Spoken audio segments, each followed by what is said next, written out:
পরোটা বানাতে গিয়ে ছেলে আমার পেছনে এসে দাঁড়িয়ে এমন কথা বলল যে আটার লেই হাত থেকে পড়ে গেল। সকালে ছেলের জন্য পরোটা বানাচ্ছিলাম। রান্নাঘরে একা একা কাজ করতে ভালো লাগে। হঠাৎ ছেলে পেছন থেকে এসে দাঁড়াল। মা, আজ আমি তোমাকে সাহায্য করব। আমি বললাম, ঠিক আছে, বেলুন দাও। ও আটা বেলতে গিয়ে সে আমার হাতের উপর তার হাত রাখল। মা, এভাবেই তো স্বামী স্ত্রী একসাথে রান্না করে। আমি চমকে উঠলাম। কি বলছিস? আটার লেই আমার হাতে লেগে থাকল। সে আমার কাঁধে হাত রেখে বলল, আমি দেখেছি সিনেমায় স্বামী স্ত্রী মিলে রান্না করে চুলার আগুনের তাপ অনুভব করছিলাম গালে। আমিও তোমার সাথে এভাবে সারা জীবন কাটাতে চাই। পরোটা উল্টাতে গিয়ে হাত কাঁপল। মা, তুমি আমার স্ত্রী হয়ে যাও। তাওয়ার উপর পরোটা পুড়ে যেতে লাগল। কিন্তু আমি খেয়াল করলাম না। তার কথায় মনোযোগ গেছে। আমি তোমাকে ভালোবাসি, শুধু মা হিসেবে নয়। ধোয়া উঠছিল তাওয়া থেকে। বিয়ে করো আমাকে। রান্নাঘরের গরম আমাকে দমবন্ধ করে দিচ্ছিল। এই গল্পটি সম্পূর্ণ শুনলে আপনাদের পানি অটোমেটিক বের হয়ে যাবে। যত দ্রুত সম্ভব হাতের কাছে টিস্যু নিয়ে বসে পড়ো। বিছানার চাদর যেন নষ্ট না হয় সেটা সম্পূর্ণ খেয়াল রাখার অনুরোধ জানিয়ে গল্পটি এখন শুরু করব। তার আগের সর্বশেষ অনুরোধ, দয়া করে এমন পানি বের করার গল্প নিয়মিত শুনতে আমাদের চ্যানেলটি সকলেই সাবস্ক্রাইব করুন। ধন্যবাদ। হ্যালো বন্ধুরা, আমার নাম রুমানা খাতুন। আমার বয়স 40 বছর। আমার স্বামীর নাম রফিক খান, বয়স 43 বছর। আমাদের 2 সন্তান, রাহুল আর রিমা। রাহুল 21 বছর বয়সী, ভার্সিটিতে পড়ে। রিমা 14 বছর বয়সী, স্কুলে যায়। আজকের ঘটনাটা ঘটল গত সপ্তাহে। রাহুল ছুটির দিনে বাড়িতে এসেছিল। সকাল 10টার দিকে রান্নাঘরে পরোটা বানাচ্ছিলাম। হঠাৎ রাহুল পেছন থেকে এসে দাঁড়াল। তার মুখে একটা অদ্ভুত হাসি। মা, সে বলল, আজ তোমার সাথে রান্না করব। আমি অবাক হলাম। রাহুল কখনো রান্নাঘরে আসে না। কি হলো বাবা? হঠাৎ রান্নার শখ জাগল নাকি? সে আমার পাশে এসে দাঁড়াল।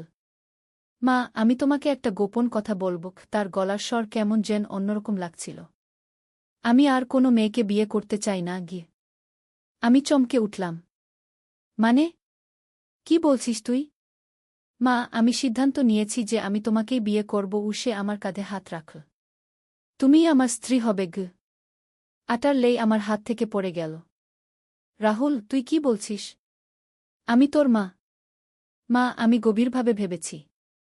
তোমার চেয়ে ভালো কোনো মেয়ে আমি পাব না। তার চোখে একটা অদ্ভুত ভাব।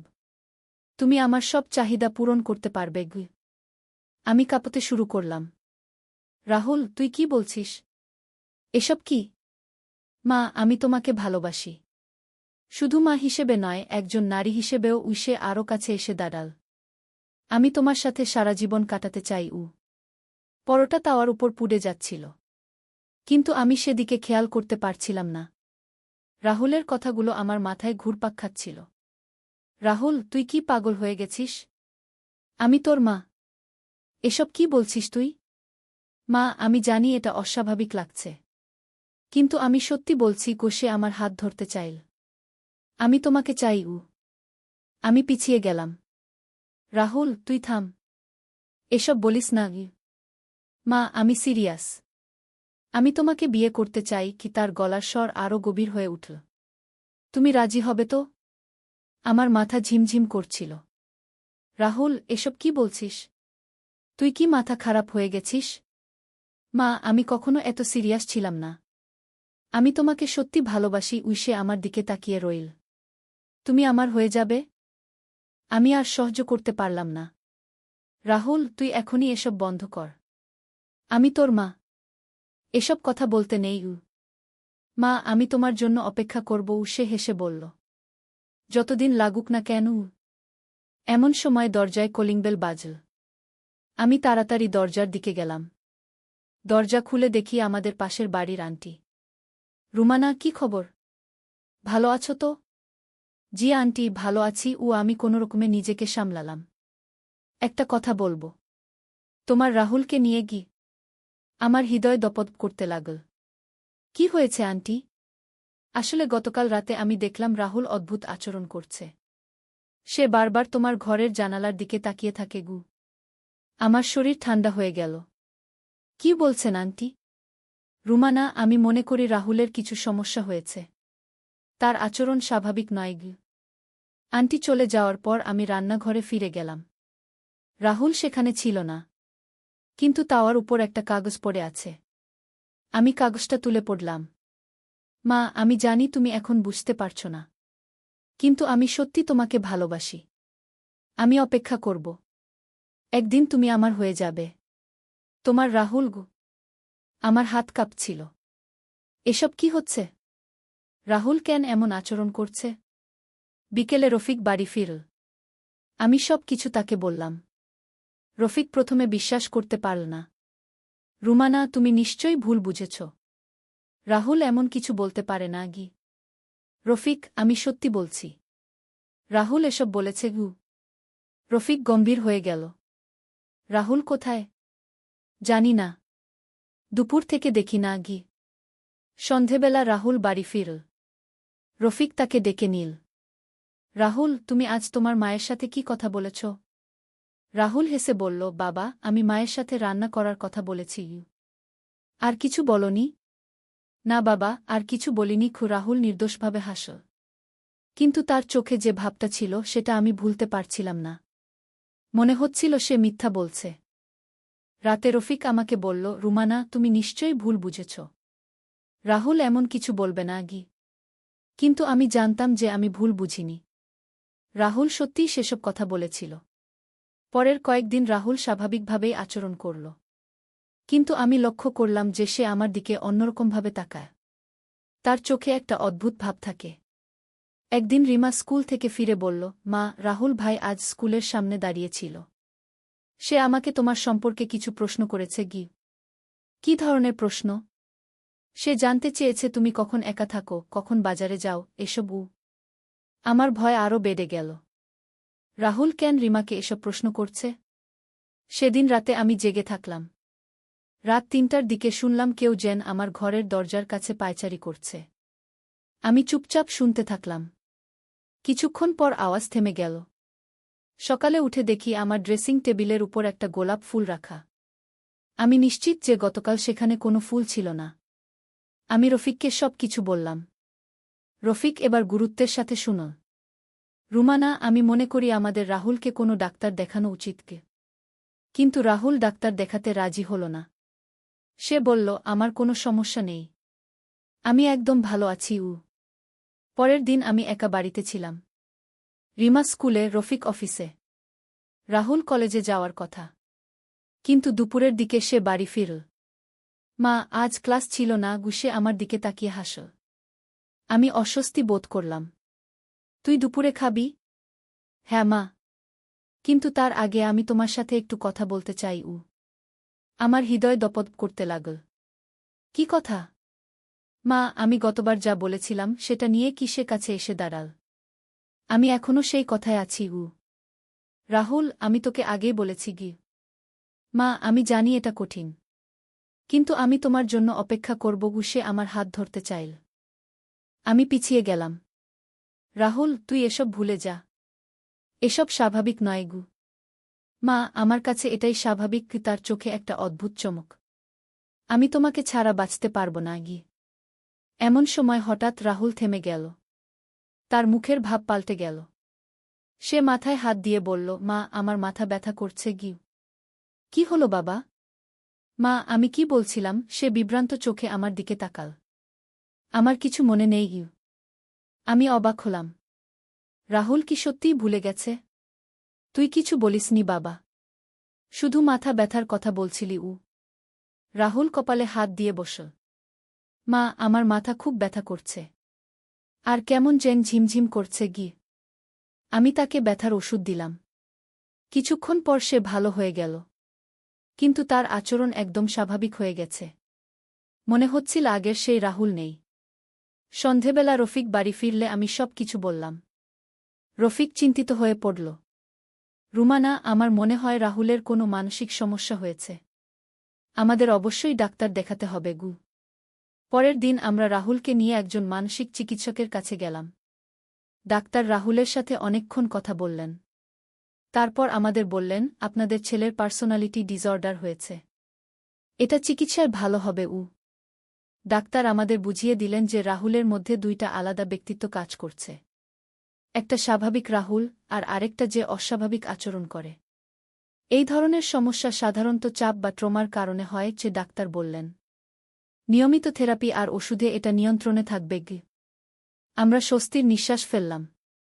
কমপক্ষে এখন জানি যে সমস্যাটা কি। রাহুল নিয়মিত ডাক্তারের কাছে যেতে লাগল। ওষুধ খেতে লাগল। ধীরে ধীরে তার অবস্থার উন্নতি হতে লাগল। একদিন রাহুল আমার কাছে এসে বলল, মা, আমি সরি। আমি জানি আমি তোমাকে অনেক কষ্ট দিয়েছি। কিছু না বাবা। তুই ভালো হয়ে যা, সেটাই আমাদের চাওয়াগ। মা, আমার মনে নেই আমি কি বলেছি। কিন্তু আমি জানি সেগুলো খারাপ কিছু ছিল। রাহুল, তুই সুস্থ হয়ে যাবি। আমরা সবাই তোর পাশে আছি। সেই দিনের পর থেকে রাহুল আর কখনো সেই অদ্ভুত আচরণ করেনি। নিয়মিত চিকিৎসায় সে সম্পূর্ণ সুস্থ হয়ে উঠল।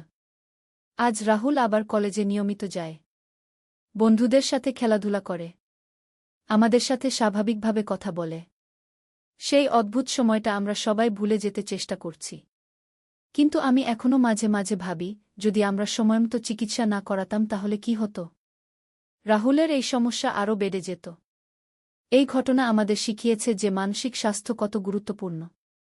যদি পরিবারের কোনো সদস্যের আচরণে অস্বাভাবিকতা দেখা যায়, তাহলে দেরি না করে ডাক্তারের কাছে নিয়ে যেতে হবে।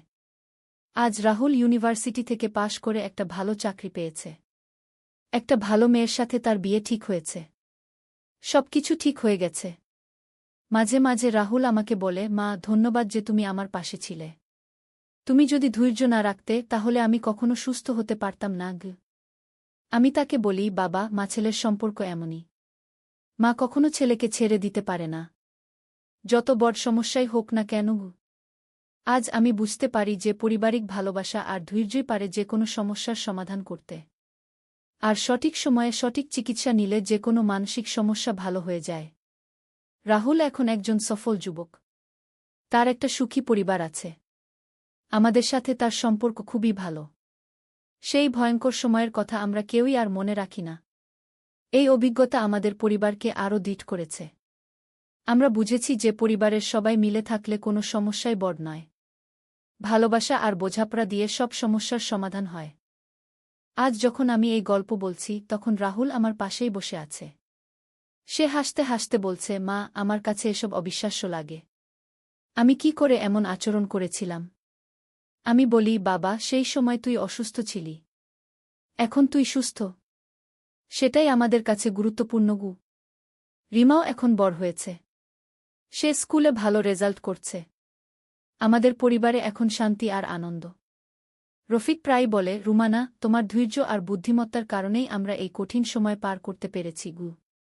আমি বলি, রফিক, পরিবারের জন্য একজন মা যা করতে পারে আমি শুধু তাই করেছি। আজ আমাদের বাড়িতে হাসি খুশির পরিবেশ। রাহুল বিয়ের প্রস্তুতি নিচ্ছে। রিমা পরীক্ষার জন্য পড়াশোনা করছে। কিন্তু এই সুখের মধ্যেও মাঝে মাঝে আমার মন খারাপ হয়। আমি ভাবি সেই দিনগুলোর কথা যখন রাহুল অসুস্থ ছিল। তখন আমার মনে হতো যেন আমি আমার ছেলেকে চিনি না। একদিন রাহুলের বিয়ের কার্ড ছাপানোর জন্য আমরা প্রেসে গেলাম। সেখানে কার্ডের নকশা দেখতে দেখতে রাহুল আমাকে বলল, মা, আমি কখনো ভাবিনি যে আমার এমন একটা সুন্দর বিয়ে হবে। আমি তার দিকে তাকিয়ে হাসলাম। কেন বাবা, তুই কি ভাবতিস তোর বিয়ে হবে না? না মা, আসলে সেই যে আমার অসুখটা হয়েছিল, তখন আমার মনে হতো যে আমি কোনোদিন স্বাভাবিক জীবনযাত্রা করতে পারব না। আমার চোখে পানি এসে গেল। বাবা, তুই এখন সম্পূর্ণ সুস্থ। তোর একটা সুন্দর জীবন অপেক্ষা করছে। রাহুল আমার হাত ধরে বলল, মা, তুমি না থাকলে আমি কোনোদিনই সুস্থ হতে পারতাম না। প্রেস থেকে বাড়ি ফিরার পথে রাহুল আমাকে বলল, মা, আমি চাই তুমি আমার বিয়েতে একটা বক্তব্য দিবে। কি বক্তব্য বাবা? মা, তুমি সবাইকে বলবে যে মানসিক অসুখ কোনো লজ্জার বিষয় নয়। সঠিক চিকিৎসায় এটা সেরে যায়। আমি রাহুলের কথায় গর্ব অনুভব করলাম। আমার ছেলে এতটা পরিপক্ক হয়েছে যে সে নিজের অসুখ নিয়ে অন্যদের সাহায্য করতে চায়। বিয়ের দিন এল। রাহুলকে দেখে মনে হচ্ছিল একদম রাজপুত্র। তার মুখে একটা উজ্জ্বল হাসি। নতুন বউ সুমিত্রাও খুব সুন্দর মেয়ে। তাকে দেখে মনে হচ্ছিল যে সে রাহুলকে খুব ভালোবাসে। বিয়ের অনুষ্ঠানে আমি যখন বক্তৃতা দিলাম, তখন অনেকেই কাঁদতে শুরু করল। আমি বললাম, আমার ছেলে রাহুলের একসময় মানসিক সমস্যা হয়েছিল। কিন্তু সঠিক চিকিৎসা আর পরিবারের সাহায্যে সে সম্পূর্ণ সুস্থ হয়েছে। আজ সে একজন সফল মানুষ গো। আমি আরও বললাম, যদি আপনাদের পরিবারে কারও মানসিক সমস্যা থাকে, তাহলে লজ্জা না করে ডাক্তারের কাছে নিয়ে যান। মানসিক অসুখ অন্য যে কোনো অসুখের মতোই। চিকিৎসায় এটা সেরে যায়। সবাই আমার কথা মনোযোগ দিয়ে শুনুন। অনেকে পরে আমার কাছে এসে বলল যে আমার কথা তাদের অনুপ্রাণিত করেছে। বিয়ের পর রাহুল আর সুমিত্রা আলাদা বাড়িতে থাকতে শুরু করল। কিন্তু প্রায়ই আমাদের বাড়িতে আসে। সুমিত্রা আমাকে মা বলে ডাকে আর অনেক যত্ন করে। একদিন সুমিত্রা আমাকে একা পেয়ে বলল, মা, রাহুল আমাকে তার অসুখের কথা বলেছে। আমি তাকে আরও বেশি ভালোবাসি এজন্য যে সে এত সাহসী। আমি সুমিত্রার কথা শুনে খুশি হলাম। বুমা, তুমি রাহুলকে যে সাপোর্ট দিচ্ছ সেটা অনেক বড় ব্যাপার গু। মা, আমি জানি যে রাহুল একজন ভালো মানুষ। তার অতীত আমার কাছে গুরুত্বপূর্ণ নয়। গুরুত্বপূর্ণ হচ্ছে তার বর্তমান গু। আজ রাহুল আর সুমিত্রার একটি সন্তানও হয়েছে। ছোট্ট একটা মেয়ে। নাম রেখেছে অনিকা। আমি দাদি হয়েছি। অনিকাকে দেখলে আমার মনে হয় যেন আমার সব কষ্ট ভুলে যাই। এই ছোট্ট মেয়েটির হাসি দেখলে মনে হয় যে জীবনে আর কোনো দুঃখ নেই। রাহুল একদিন বলল, মা, আমি চাই অনিকা বড় হয়ে একজন মানসিক চিকিৎসক হোক, যাতে সে অন্য মানুষদের সাহায্য করতে পারে গি। আমি বললাম, বাবা, অনিকা যা হতে চাইবে সেটাই হবে। আমরা তাকে সাপোর্ট করব। আজ যখন আমি পেছনে ফিরে তাকাই তখন মনে হয় যে জীবনে অনেক উত্থানপতন এসেছে। কিন্তু পরিবারের ভালোবাসা আর একতার কারণে আমরা সব কিছু সামলিয়ে উঠেছি। রফিক এখনও আমাকে বলে, রুমানা, তোমার মতো স্ত্রী আর মা পাওয়া আমার সৌভাগ্য। আমি বলি, রফিক, আমি শুধু আমার দায়িত্ব পালন করেছি। রিমাও এখন কলেজে পড়ে। সে খুব মেধাবী ছাত্রী। তার ইচ্ছা ডাক্তার হওয়ার। আমরা তাকে সব রকমের সাহায্য করছি। একদিন রিমা আমাকে বলল, মা, আমি রাহুল ভাইয়ের মতো হতে চাই। আমি অবাক হলাম। মানে? মা, রাহুল ভাই তার সমস্যা কাটিয়ে উঠেছে। আমিও জীবনে যে কোনো সমস্যার মোকাবেলা করতে পারব। আমার মেয়ের কথা শুনে আমার বুক গর্বে ভরে উঠল। আমার সন্তানরা এত পরিপক্ক হয়েছে। আজ আমাদের পুরো পরিবার খুশি। রাহুলের চাকরি ভালো চলছে। সুমিত্রাও একটা স্কুলে শিক্ষকতা করে। অনিকা দিন দিন বড় হচ্ছে। মাঝে মাঝে আমি ভাবি, যদি সেই সময় আমরা রাহুলকে ছেড়ে দিতাম তাহলে আজ এই সুখ পেতাম না। কিন্তু আমরা হাল ছাড়িনি। লড়াই করেছি। আর জিতেছি। এই গল্পটি আমি আপনাদের বলছি যাতে আপনারা বুঝতে পারেন যে মানসিক স্বাস্থ্য কত গুরুত্বপূর্ণ। যদি আপনার পরিবারে কারও এ ধরনের সমস্যা হয় তাহলে ধৈর্য রাখুন। ভালোবাসা দিন। আর অবশ্যই ডাক্তারের কাছে নিয়ে যান। মানসিক অসুখ কোনো অভিশাপ নয়। এটা একটা রোগ যেটা চিকিৎসায় সেরে যায়। শুধু প্রয়োজন সঠিক সময়ে সঠিক চিকিৎসা নেওয়া। আজ রাহুল যখন তার মেয়ে অনিকাকে নিয়ে খেলে তখন আমার মনে সেই ভয়ঙ্কর দিনগুলোর কথা মনে পড়ে না। আমি শুধু দেখি একজন সুখী বাবা যে তার মেয়েকে ভালোবাসে। জীবনটা এমনই। কখনো কষ্ট, কখনো আনন্দ। কিন্তু পরিবারের সাথে থাকলে সব কষ্ট সহ্য করা যায়। আর আনন্দ আরও বেশি লাগে। আজ আমি যখন রান্নাঘরে পরোটা বানাই তখন রাহুল এসে বলে, মা, আমি তোমাকে সাহায্য করব, কিন্তু এখন তার কণ্ঠস্বরে সেই আগের মতো অদ্ভুত ভাব নেই। এখন সে একজন স্বাভাবিক ছেলে যে মাকে সাহায্য করতে চায়। আমি তাকে বলি, ঠিক আছে বাবা, বেলুন দাও। আর আমরা একসাথে রান্না করি। মা আর ছেলে মিলে। একদম স্বাভাবিকভাবে। এই গল্পের শেষে আমি বলতে চাই যে, যারা মানসিক সমস্যায় ভুগছেন বা যাদের পরিবারে কেউ এই সমস্যায় আছেন, তারা যেন হাল না ছাড়েন। চিকিৎসা নিন। ভালো হয়ে যাবেন। জীবনে অনেক সমস্যা আসে। কিন্তু সব সমস্যারই সমাধান আছে। শুধু ধৈর্য রাখতে হয়। আর বিশ্বাস রাখতে হয় যে সব ঠিক হয়ে যাবে। আমার পরিবারের সব ঠিক হয়েছে। আপনার পরিবারেও সব ঠিক হবে। শুধু চেষ্টা করে যেতে হবে। আর মনে রাখবেন, পরিবারের ভালোবাসাই সবচেয়ে বড় ওষুধ। ধন্যবাদ সবাইকে। সত্যের আলো, একটি ইসলামিক গল্প। প্রথম অধ্যায়, অন্ধকারের যুগ। বহু বছর আগে মধ্যযুগের এক সময়ে আন্দালুসিয়ার কর্ডোভা শহরে বাস করতেন এক তরুণ আলেম নাম ইব্রাহিম ইবনে আহমদ। তিনি ছিলেন একজন জ্ঞানী ও ধর্মপরায়ণ ব্যক্তি, যিনি কুরআন ও হাদিসের গভীর অধ্যয়নে নিমগ্ন থাকতেন। তার পিতা আহমদ ইবনে ইউসুফ ছিলেন একজন বিখ্যাত বিচারক, আর মাতা ফাতিমা বিনতে সালেহা ছিলেন একজন পরহেজগার নারী। ইব্রাহিমের জীবনে এক বিশাল পরিবর্তন আসে যখন তার পিতা হঠাৎ করে মৃত্যুবরণ করেন। পিতার মৃত্যুর পর পরিবারে নেমে আসে দুর্দিন। তাদের সম্পত্তি জবরদখল করে নিয়ে দুর্নীতিবাজ কিছু কর্মকর্তা। ইব্রাহিম ও তার মা অর্থনৈতিক সংকটে পড়েন। এই কঠিন সময়ে ইব্রাহিম আল্লাহর কাছে অধিক ধর্মপরায়ণতার সাথে প্রার্থনা করতে শুরু করেন। তিনি প্রতিদিন ভোরবেলা মসজিদে গিয়ে তাহাজ্জুদ নামাজ পড়তেন এবং কুরআন তিলাওয়াত করতেন। একদিন সকালে তিনি তার প্রিয় মসজিদে গিয়ে দেখেন যে সেখানে এক বৃদ্ধ দরবেশ বসে আছেন। বৃদ্ধ দরবেশটি দেখতে অত্যন্ত সাদামাটা, কিন্তু তার চোখে ছিল অদ্ভুত এক জ্যোতি।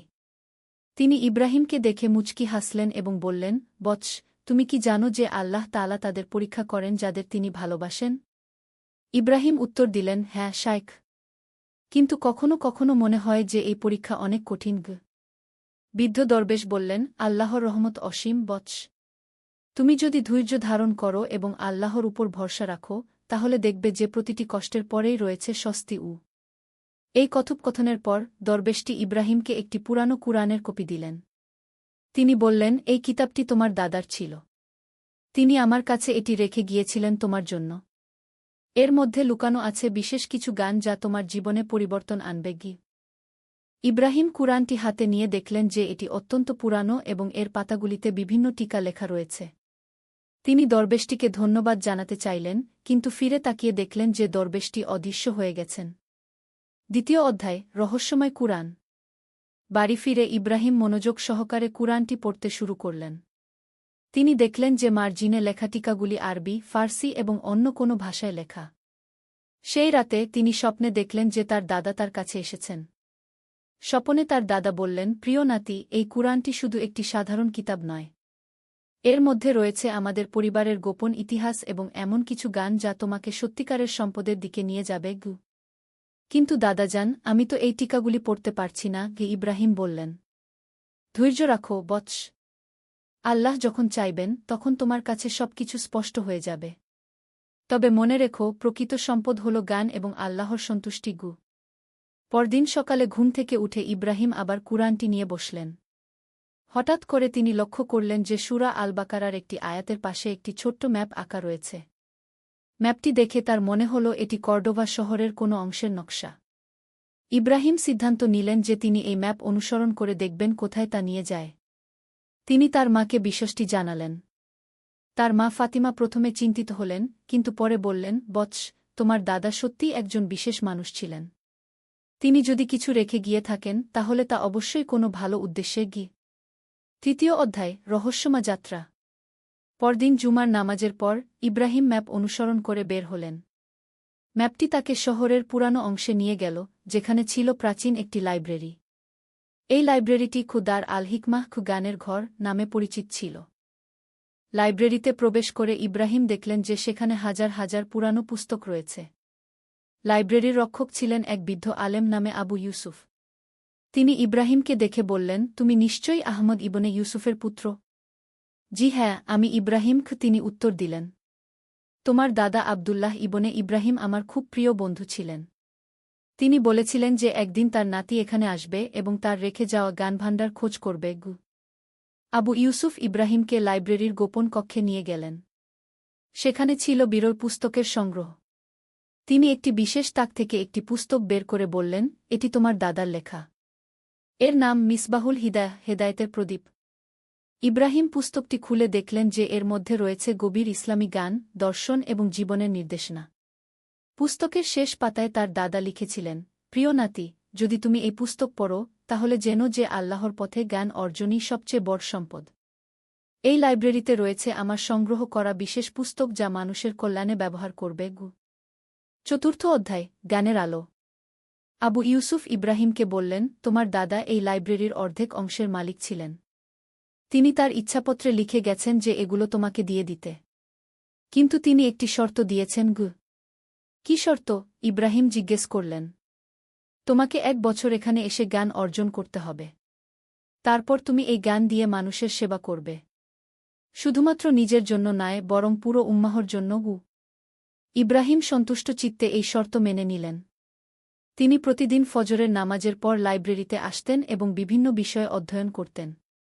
তিনি কুরআনের তাফসির, হাদিস, ফিকাহ, চিকিৎসাশাস্ত্র, গণিত, জ্যোতির্বিদ্যা এবং দর্শনশাস্ত্র অধ্যয়ন করলেন।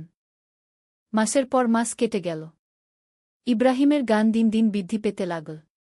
তিনি আরবি, ফার্সি, গ্রিক এবং লাতিন ভাষা শিখলেন।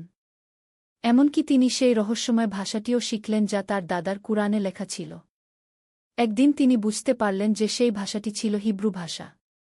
তার দাদা বিভিন্ন ধর্মের পণ্ডিতদের সাথে জ্ঞান বিনিময় করতেন এবং সকল মানবতার কল্যাণে কাজ করতেন। পঞ্চম অধ্যায়, পরীক্ষার সময়।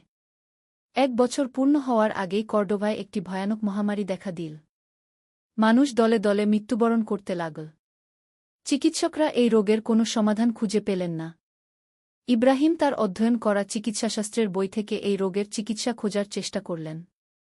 তিনি একটি প্রাচীন আরবি চিকিৎসা গ্রন্থে এমন একটি রোগের বর্ণনা পেলেন যার লক্ষণ একই রকম। সেই গ্রন্থে লেখা ছিল যে বিশেষ কিছু ভেষজের মিশ্রণ দিয়ে এই রোগের চিকিৎসা সম্ভব। কিন্তু সেই ভেষজগুলি ছিল অত্যন্ত দুর্লভ এবং দামি। ইব্রাহিমের কাছে এত অর্থ ছিল না যে তিনি সেগুলো কিনতে পারেন। এই কঠিন সময়ে ইব্রাহিম আল্লাহর কাছে দোয়া করলেন। তিনি রাতভর তাহাজ্জুদ পড়লেন এবং কান্নাভিজা চোখে আল্লাহর কাছে প্রার্থনা করলেন যাতে তিনি মানুষের সেবা করতে পারেন। পরদিন সকালে লাইব্রেরিতে এসে তিনি দেখলেন যে সেই রহস্যময় দরবেশ আবার সেখানে বসে আছেন। দরবেশ বললেন, বৎস, তুমি কি জানো যে আল্লাহ তাআলা যার নিয়ত সৎ থাকে তার জন্য পথ সহজ করে দেন? জি হ্যাঁ, কিন্তু আমি বুঝতে পারছি না কিভাবে এই মানুষগুলোর সেবা করব। ইব্রাহিম বললেন। দরবেশ তাকে একটি ছোট থলে দিয়ে বললেন, এর মধ্যে রয়েছে সেই সব ভেষজ যার তুমি প্রয়োজন। কিন্তু মনে রেখো, প্রকৃত শক্তি আল্লাহর কাছে। তুমি শুধু মাধ্যম মাত্র। ষষ্ঠ অধ্যায়, সেবার পথে। ইব্রাহিম সেই ভেষজগুলি দিয়ে ওষুধ তৈরি করলেন এবং বিনামূল্যে মানুষের মধ্যে বিতরণ করতে শুরু করলেন। প্রথমে মানুষ সন্দেহের চোখে দেখলেও যখন রোগীরা সুস্থ হতে শুরু করল তখন সবাই তার কাছে আসতে লাগল। ইব্রাহিম শুধু ওষুধ দিতেন না, বরং রোগীদের ইসলামের শিক্ষা অনুযায়ী সঠিক জীবনযাপনের পদ্ধতি শেখাতেন। তিনি তাদের বলতেন পরিচ্ছন্নতার গুরুত্ব, সঠিক খাদ্যাভ্যাস এবং নিয়মিত নামাজের উপকারিতার কথা। কয়েক মাসের মধ্যেই মহামারী নিয়ন্ত্রণে এসে গেল।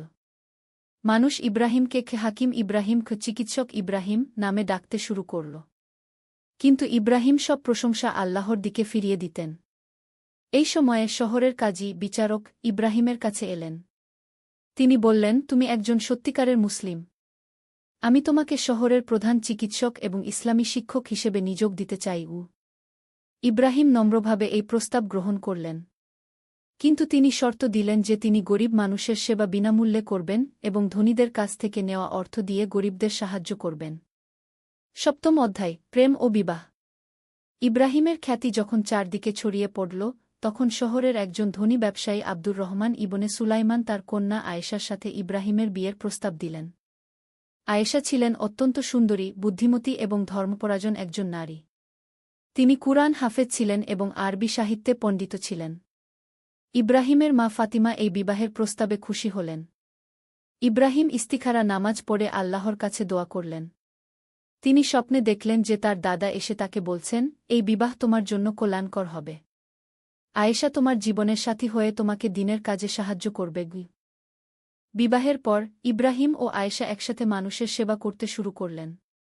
আয়েশা নারীদের ইসলামী শিক্ষা দিতেন এবং প্রসূতি মায়েদের সেবা করতেন। তাদের ঘর হয়ে উঠল জ্ঞান ও সেবার কেন্দ্র। অষ্টম অধ্যায়, পরীক্ষা ও ধৈর্য। বিবাহের 2 বছর পর আয়েশা একটি পুত্র সন্তান জন্ম দিলেন। তারা তার নাম রাখলেন আহমদ। কিন্তু দুর্ভাগ্যবশত আহমদ জন্মের কয়েক মাস পরেই অসুস্থ হয়ে পড়ল। ইব্রাহিম যতই চিকিৎসা করলেন আহমদের অবস্থার উন্নতি হল না।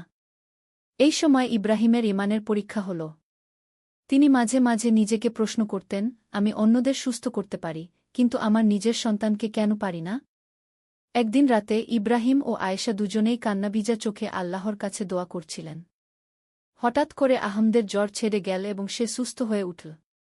এই ঘটনার পর ইব্রাহিম বুঝতে পারলেন যে সবকিছু আল্লাহর হাতে। মানুষ শুধু চেষ্টা করতে পারে, কিন্তু ফলাফল আল্লাহর ইচ্ছায় হয়। নবম অধ্যায়, জ্ঞানের প্রসার। আহমদ সুস্থ হওয়ার পর ইব্রাহিম আরও বেশি উৎসাহে তার কাজ চালিয়ে যেতে লাগলেন। তিনি একটি মাদ্রাসা ও হাসপাতাল প্রতিষ্ঠা করলেন যার নাম দিলেন খুদার আশিফা ওয়াল হিকমাহ ও আরোগ্য ও গানের ঘর। এই প্রতিষ্ঠানে শুধু মুসলমান নয় বরং খ্রিস্টান ও ইহুদি সম্প্রদায়ের মানুষেরাও চিকিৎসা নিতে আসতেন। ইব্রাহিম সবার সাথে সমান আচরণ করতেন এবং বলতেন, রোগের কোনো ধর্ম নেই, আর চিকিৎসার ক্ষেত্রেও কোনো ভেদাভেদ থাকা উচিত নয়। তার এই মানবিক আচরণে অনেক অমুসলিম ইসলামের প্রতি আকৃষ্ট হলেন। তাদের মধ্যে কয়েকজন ইসলাম গ্রহণও করলেন। কিন্তু ইব্রাহিম কখনো কাউকে ধর্ম পরিবর্তনের জন্য চাপ দিতেন না। তিনি শুধু নিজের আচরণ দিয়ে ইসলামের সৌন্দর্য প্রকাশ করতেন। মাদ্রাসায় তিনি বিভিন্ন বিষয়ে শিক্ষা দিতেন। তার ছাত্রদের মধ্যে কয়েকজন পরবর্তীতে বিখ্যাত আলেম ও চিকিৎসক হয়েছিলেন। 10ম অধ্যায়, রাজনৈতিক অস্থিরতা। কর্ডোভায় এই সময় রাজনৈতিক অস্থিরতা দেখা দিল। বিভিন্ন গোত্রের মধ্যে ক্ষমতার জন্য লড়াই শুরু হল। যুদ্ধের কারণে অনেক মানুষ আহত হল এবং শহরে খাদ্যের সংকট দেখা দিল। ইব্রাহিম তার প্রতিষ্ঠানে আহত সৈনিকদের চিকিৎসা করতেন, তা তারা যে পক্ষেরই হোক না কেন।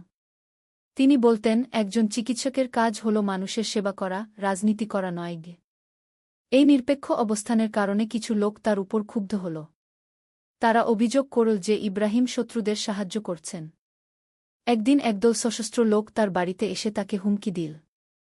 কিন্তু আয়েশা সাহসের সাথে বললেন, আমার স্বামী আল্লাহর পথে কাজ করেন। তোমরা যদি তাকে কোনো ক্ষতি করো তাহলে আল্লাহর কাছে জবাবদিহি করতে হবে। ইব্রাহিম শান্তভাবে বললেন, ভাইয়েরা, আমি কারো শত্রু নই। আমি শুধু আল্লাহর সৃষ্টির সেবা করি। যদি তোমরা মনে করো যে আমি ভুল করছি তাহলে আমাকে হত্যা কর। কিন্তু তার আগে বলো তো, যদি তোমাদের কেউ অসুস্থ হয় তাহলে তোমরা কি চিকিৎসকের কাছে যাবে না? এই কথা শুনে সশস্ত্র লোকেরা লজ্জিত হল এবং চলে গেল। 11ম অধ্যায়, স্বপ্নে নির্দেশনা। এই ঘটনার পর ইব্রাহিম গভীর চিন্তায় পড়লেন। তিনি ভাবলেন যে তার উপস্থিতি হয়তো শহরের মানুষের জন্য সমস্যা হয়ে দাঁড়িয়েছে। সেই রাতে তিনি স্বপ্নে দেখলেন যে রাসূলুল্লাহ সাক তার কাছে এসেছেন। রাসূলুল্লাহ সাক বললেন, হে ইব্রাহিম, তুমি সত্যের পথে আছো। যারা তোমার বিরোধিতা করছে তারা জাহেলিয়াতের অন্ধকারে নিমজ্জিত। তুমি ধৈর্য ধরো এবং তোমার কাজ চালিয়ে যাও। ইয়া রাসূলাল্লাহ, আমি কি সঠিক পথে আছি? ইব্রাহিম জিজ্ঞেস করলেন। নিশ্চয়ই। যে ব্যক্তি আল্লাহর সন্তুষ্টির জন্য মানবসেবা করে সে আমার সুন্নাহর উপর আমল করে। তবে মনে রেখো, সত্যের পথ কখনো সহজ নয়। তোমাকে আরও বড় পরীক্ষার মুখোমুখি হতে হবে। ঘুম থেকে উঠে ইব্রাহিম নতুন উদ্যমে তার কাজ শুরু করলেন। তিনি আরও বেশি মানুষের কাছে পৌঁছানোর চেষ্টা করলেন।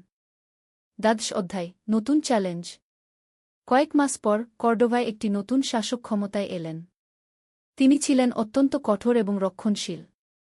নতুন শাসক ইউসুফ ইবনে তাশফিন ঘোষণা করলেন যে রাজ্যে শুধুমাত্র একটি নির্দিষ্ট মাযহাবের শিক্ষা দেওয়া যাবে এবং অন্য কোনো মতামত প্রকাশ করা যাবে না। ইব্রাহিমের মাদ্রাসায় তিনি বিভিন্ন মাযহাবের মতামত শিক্ষা দিতেন এবং ছাত্রদের তুলনামূলক অধ্যয়নে উৎসাহ দিতেন। তিনি বিশ্বাস করতেন যে জ্ঞান কখনো সীমাবদ্ধ থাকা উচিত নয়।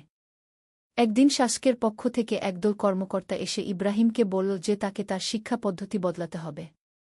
ইব্রাহিম নম্রভাবে বললেন, আমি আল্লাহর কিতাব ও রাসূলের সুন্নাহ অনুযায়ী শিক্ষা দেই। এর মধ্যে কোনো ভুল কিছু নেই। কিন্তু তুমি বিভিন্ন মাযহাবের কথা বলো, এটা মানুষের মধ্যে বিভ্রান্তি সৃষ্টি করে, কি একজন কর্মকর্তা বলল। ইব্রাহিম উত্তর দিলেন, জ্ঞান হল আলোর মতো। আলো যেমন অন্ধকারকে দূর করে, জ্ঞানও তেমনি অজ্ঞানতা দূর করে। বিভিন্ন মতামত জানা মানে বিভ্রান্ত হওয়া নয়, বরং সত্যকে আরও ভালোভাবে বোঝা। কর্মকর্তারা ইব্রাহিমকে সতর্ক করে চলে গেল যে যদি তিনি তার পদ্ধতি না বদলান তাহলে তার প্রতিষ্ঠান বন্ধ করে দেওয়া হবে। 13ম অধ্যায়, কঠিন সিদ্ধান্ত। ইব্রাহিম গভীর চিন্তায় পড়লেন। একদিকে তার প্রতিষ্ঠান বন্ধ হওয়ার হুমকি, অন্যদিকে তার বিবেকের কাছে জবাবদিহিতা। তিনি আয়েশার সাথে এই বিষয়ে আলোচনা করলেন। আয়েশা বললেন, স্বামী, আল্লাহ আমাদের জ্ঞান দিয়েছেন মানুষের কল্যাণের জন্য। যদি আমরা সেই জ্ঞানকে সীমিত করে ফেলি তাহলে আমরা আল্লাহর আমানতের খেয়ানত করব। ইব্রাহিম বললেন, কিন্তু যদি প্রতিষ্ঠান বন্ধ হয়ে যায় তাহলে তো কোনো মানুষের সেবাই করতে পারব না। তাহলে আমরা অন্য কোনো উপায় খুঁজে নেব। কিন্তু সত্যকে বিসর্জন দিতে পারি না। আয়েশা দৃঢ়ভাবে বললেন। সেই রাতে ইব্রাহিম তাহাজ্জুদ নামাজে দীর্ঘ দোয়া করলেন। তিনি আল্লাহর কাছে হেদায়েত চাইলেন। পরদিন সকালে তিনি সিদ্ধান্ত নিলেন যে তিনি তার নীতি থেকে সরে আসবেন না। তিনি শাসকের কাছে একটি চিঠি লিখলেন। মহামান্য শাসক, আমি আপনার প্রতি সম্মান রেখেই বলছি যে জ্ঞান আল্লাহর দান। এটি কোনো ব্যক্তি বা গোষ্ঠীর একচেটিয়া সম্পত্তি নয়। আমি কুরআন ও সুন্নাহর আলোকে শিক্ষা দিই। যদি আপনি মনে করেন যে এটি ভুল, তাহলে আমাকে কুরআন ও হাদিস থেকে প্রমাণ দিয়ে ভুল প্রমাণ করুন। আমি সানন্দে সংশোধিত হবগু। 14 অধ্যায় নির্বাসন। শাসক এই চিঠি পড়ে ক্রুদ্ধ হলেন। তিনি ইব্রাহিমকে রাজ্য থেকে বহিষ্কারের আদেশ দিলেন। ইব্রাহিমের প্রতিষ্ঠান বন্ধ করে দেওয়া হল এবং তার সম্পত্তি বাজেয়াপ্ত করা হল। কিন্তু শহরের সাধারণ মানুষ এই সিদ্ধান্তের বিরোধিতা করল। বিশেষ করে যারা ইব্রাহিমের চিকিৎসায় সুস্থ হয়েছিল এবং যাদের সন্তানরা তার কাছে শিক্ষা নিয়েছিল, তারা প্রতিবাদ করল। একদল মানুষ শাসকের কাছে গিয়ে বলল, মহামান্য, ইব্রাহিম একজন সৎ মানুষ। তিনি আমাদের অসুস্থতার সময় সেবা করেছেন কোনো বিনিময় ছাড়াই। তার কোনো দোষ নেই। কিন্তু শাসক তার সিদ্ধান্তে অটল থাকলেন। তিনি বললেন, যে ব্যক্তি রাষ্ট্রের আদেশ অমান্য করে সে রাষ্ট্রের শত্রু। ইব্রাহিমকে 3 দিনের মধ্যে কর্ডোবা ছাড়তে বলা হল। আয়েশা ও ছোট্ট আহমদকে নিয়ে তিনি নির্বাসনের জন্য প্রস্তুতি নিলেন। বিদায়ের দিন শত শত মানুষ তাদের বিদায় দিতে এসেছিল। অনেকেই কাঁদছিল। ইব্রাহিম তাদের সান্ত্বনা দিয়ে বললেন, দুঃখ করবেন না। আল্লাহ যেখানে নিয়ে যাবেন সেখানেই আমরা তার সেবা করব। 15 অধ্যায় নতুন যাত্রা। ইব্রাহিম ও তার পরিবার কর্ডোবা থেকে বের হয়ে গ্রানাডার দিকে যাত্রা করল। পথে তারা বিভিন্ন গ্রামে থামল এবং সেখানকার মানুষের সেবা করল। যেখানেই যেত, ইব্রাহিমের খ্যাতি তার আগেই পৌঁছে যেত। একটি ছোট গ্রামে তারা কয়েকদিন থাকল। সেই গ্রামে একটি মহামারী দেখা দিয়েছিল। ইব্রাহিম সেখানকার মানুষের চিকিৎসা করলেন এবং মহামারী নিয়ন্ত্রণে আনলেন। গ্রামবাসীরা তাকে অনুরোধ করল সেখানে থেকে যেতে। কিন্তু ইব্রাহিম বললেন, আল্লাহ আমাকে আরও বড় কাজের জন্য পাঠিয়েছেন। আমি যদি এখানে থেকে যাই, তাহলে হয়তো অন্য কোথাও আমার প্রয়োজন থাকা মানুষদের সাহায্য করতে পারব না। গ্রানাডা পৌঁছানোর পথে একটি পাহাড়ি এলাকায় তারা দেখল যে কিছু দস্যু একটি কাফেলাকে, ব্যবসায়িক দল, আক্রমণ করেছে। অনেক মানুষ আহত হয়েছে। ইব্রাহিম সাহসের সাথে এগিয়ে গিয়ে আহতদের চিকিৎসা করতে শুরু করলেন। দস্যুরা প্রথমে বাধা দিতে চাইল, কিন্তু যখন দেখল যে ইব্রাহিম শুধু সেবা করছেন, কোনো স্বার্থ নেই, তখন তারাও তাকে কাজ করতে দিল। আহতদের মধ্যে একজন দস্যুও ছিল। ইব্রাহিম তারও চিকিৎসা করলেন। এতে দস্যু সর্দার অবাক হয়ে জিজ্ঞেস করল, তুমি আমার লোককে কেন সাহায্য করছ? আমরা তো তোমার শত্রুগু। ইব্রাহিম উত্তর দিলেন, আল্লাহর সৃষ্টির কেউ আমার শত্রু নয়। আমার কাজ হল সেবা করা, শত্রুতা করা নয়। এই কথা শুনে দস্যু সর্দার গভীরভাবে প্রভাবিত হল। সে তার দস্যুবৃত্তি ছেড়ে দিয়ে তওবা করল এবং ইব্রাহিমের সাথে যেতে চাইল। 16 অধ্যায় গ্রানাডায় নতুন শুরু। গ্রানাডায় পৌঁছে ইব্রাহিম দেখলেন যে এটি একটি সুন্দর শহর, কিন্তু এখানেও জ্ঞান ও চিকিৎসার অভাব রয়েছে। তিনি শহরের বাইরে একটি ছোট বাড়ি ভাড়া নিলেন এবং সেখানে একটি ছোট্ট চিকিৎসালয় শুরু করলেন। প্রথম দিকে মানুষ তাকে চিনত না, তাই রোগী আসত কম। কিন্তু ইব্রাহিম হতাশ হলেন না। তিনি রাস্তায় রাস্তায় গিয়ে অসুস্থ মানুষদের খোঁজ করতেন এবং তাদের বিনামূল্যে চিকিৎসা করতেন। একদিন তিনি দেখলেন যে একটি ছোট্ট মেয়ে রাস্তায় অজ্ঞান হয়ে পড়ে আছে। তার পাশে তার মা কাঁদছে। ইব্রাহিম তাড়াতাড়ি মেয়েটিকে তার চিকিৎসালয়ে নিয়ে গেলেন এবং চিকিৎসা করলেন। মেয়েটির জ্বর ছেড়ে গেল এবং সে সুস্থ হয়ে উঠল। মেয়েটির মা খুশিতে কেঁদে ফেলল এবং বলল, আল্লাহ আপনাকে পুরস্কৃত করুন। আপনি আমার মেয়ের জীবন বাঁচিয়েছেন গু। এই ঘটনার পর ইব্রাহিমের খ্যাতি গ্রানাডায় ছড়িয়ে পড়ল। মানুষ তাকে হাকিম আল-রহমান ও দয়ালু চিকিৎসক বলে ডাকতে শুরু করল। গ্রানাডার শাসক মুহাম্মদ ইবনে ইউসুফ ছিলেন একজন ন্যায়পরায়ণ ও জ্ঞানী ব্যক্তি। তিনি ইব্রাহিমের কথা শুনে তাকে দরবারে ডেকে পাঠালেন। আমি শুনেছি যে তুমি একজন দক্ষ চিকিৎসক ও আলেম। আমি তোমাকে রাজ চিকিৎসক হিসেবে নিযোগ দিতে চাই, শাসক বললেন। ইব্রাহিম নম্রভাবে বললেন, মহামান্য, আমি আপনার প্রস্তাব গ্রহণ করতে সম্মানিত বোধ করছি। কিন্তু আমার একটি শর্ত আছে। আমি গরিব মানুষের সেবা বিনামূল্যে করব এবং একটি মাদ্রাসা ও হাসপাতাল প্রতিষ্ঠার অনুমতি চাই। শাসক সানন্দে এই শর্ত মেনে নিলেন। তিনি বললেন, জ্ঞানী ও দয়ালু মানুষেরাই রাষ্ট্রের প্রকৃত সম্পদ। তুমি যা চাও তা পাবে গু। 17 অধ্যায় নতুন প্রতিষ্ঠান।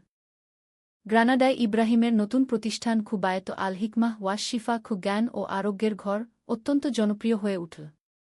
এখানে শুধু স্থানীয় নয় বরং দূরদূরান্ত থেকে রোগী এবং জ্ঞান অন্বেষীরা আসত। ইব্রাহিম এখানে একটি নতুন পদ্ধতি চালু করলেন। তিনি চিকিৎসার সাথে সাথে রোগীদের মানসিক ও আধ্যাত্মিক চিকিৎসাও করতেন। তিনি বিশ্বাস করতেন যে শারীরিক অসুস্থতার সাথে মন ও আত্মার সুস্থতা জড়িত। একদিন একজন ধনী ব্যবসায়ী এলেন যিনি গুরুতর অসুস্থ ছিলেন। অন্য চিকিৎসকরা তাকে সুস্থ করতে পারেননি। ইব্রাহিম তার চিকিৎসা শুরু করার আগে তার সাথে কথা বললেন। আপনি কি আপনার জীবনে সন্তুষ্ট? ইব্রাহিম জিজ্ঞেস করলেন। ব্যবসায় অবাক হয়ে বললেন, এটা কেমন প্রশ্ন? আমি তো অসুস্থতার চিকিৎসার জন্য এসেছি। শরীর ও মনের মধ্যে গভীর সম্পর্ক রয়েছে। যদি মন অশান্ত থাকে তাহলে শরীরও অসুস্থ হয়ে পড়ে। ইব্রাহিম ব্যাখ্যা করলেন। ব্যবসায়ী কিছুক্ষণ চুপ থেকে বললেন, সত্যি কথা বলতে আমি খুশি নই। আমার অনেক সম্পদ আছে কিন্তু মনে শান্তি নেই। আমি সর্বদা আরও বেশি অর্থের পিছনে ছুটে বেড়াই। ইব্রাহিম বললেন, এইখানেই সমস্যা। আল্লাহ আমাদের দুনিয়ার জন্য সৃষ্টি করেননি, বরং তার ইবাদতের জন্য।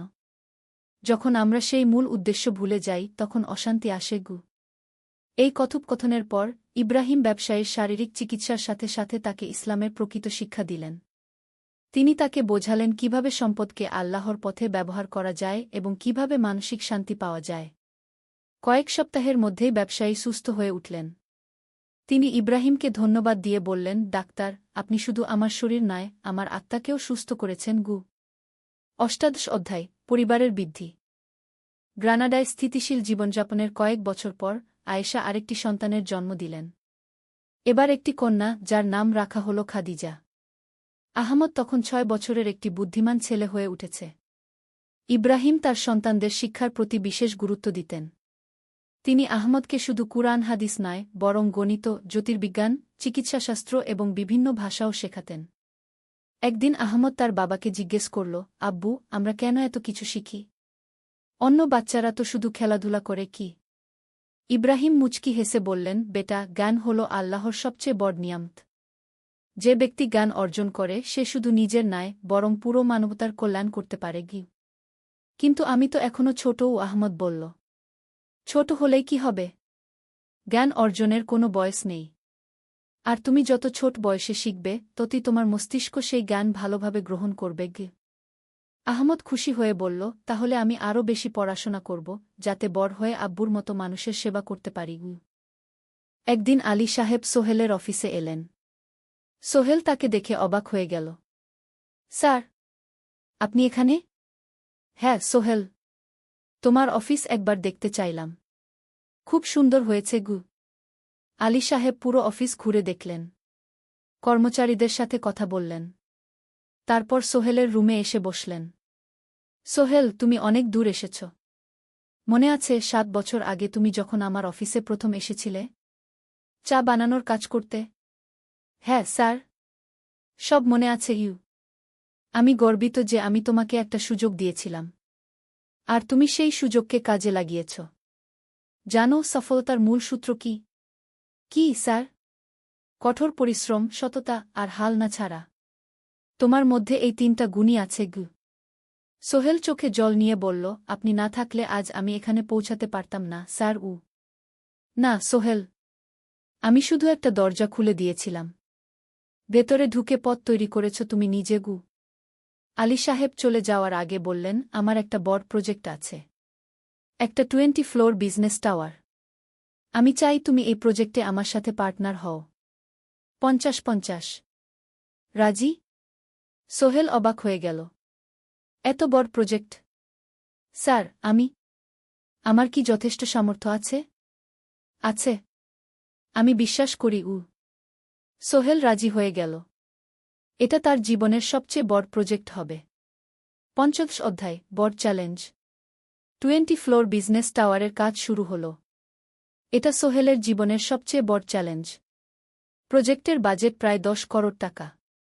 সোহেলকে 5 করোড় টাকা ইনভেস্ট করতে হবে। সোহেল তার সব সঞ্চয়ে, ব্যাংক লোন আর কিছু ইনভেস্টর থেকে টাকা জোগাড় করল। এটা একটা বিশাল ঝুঁকি। যদি প্রজেক্ট ব্যর্থ হয় সব শেষ। মিনা চিন্তিত ছিল। সোহেল, এত বড় ঝুঁকি নেওয়া ঠিক হবে? মিনা, জীবনে বড় কিছু করতে হলে ঝুঁকি নিতে হয়। আমি এই সুযোগ হাতছাড়া করতে চাই না। কিন্তু যদি কিছু ভুল হয়? ভুল হবে না। আমি আলী সাহেবের সাথে আছি। উনি আমাকে গাইড করবেন। প্রজেক্ট শুরু হল। প্রথম 6 মাস সব ভালোই চলছিল। কাজ সময়মতো হচ্ছে, বাজেট ঠিক আছে। কিন্তু 7 মাসের মাথায় একটা বড় সমস্যা দেখা দিল। একজন প্রধান ইনভেস্টর হঠাৎ তার টাকা ফেরত চাইলেন। তিনি অন্য একটা জরুরি কাজে টাকা লাগবে বলে জানালেন। 1 করোড় টাকা ফেরত দিতে হবে। সোহেল বিপদে পড়ে গেল। 1 করোড় টাকা এখন কোথায় পাবে? প্রজেক্টের সব টাকা ঢেলে দিয়েছে। সে আলী সাহেবের সাথে কথা বলল। আলী সাহেব বললেন, চিন্তা করো না, আমি ব্যবস্থা করছি। কিন্তু আলী সাহেবও বড় একটা প্রজেক্টে আটকে আছেন। তার হাতে লিকুইড ক্যাশ নেই। সোহেল অন্য ব্যাংক থেকে লোন নেওয়ার চেষ্টা করল।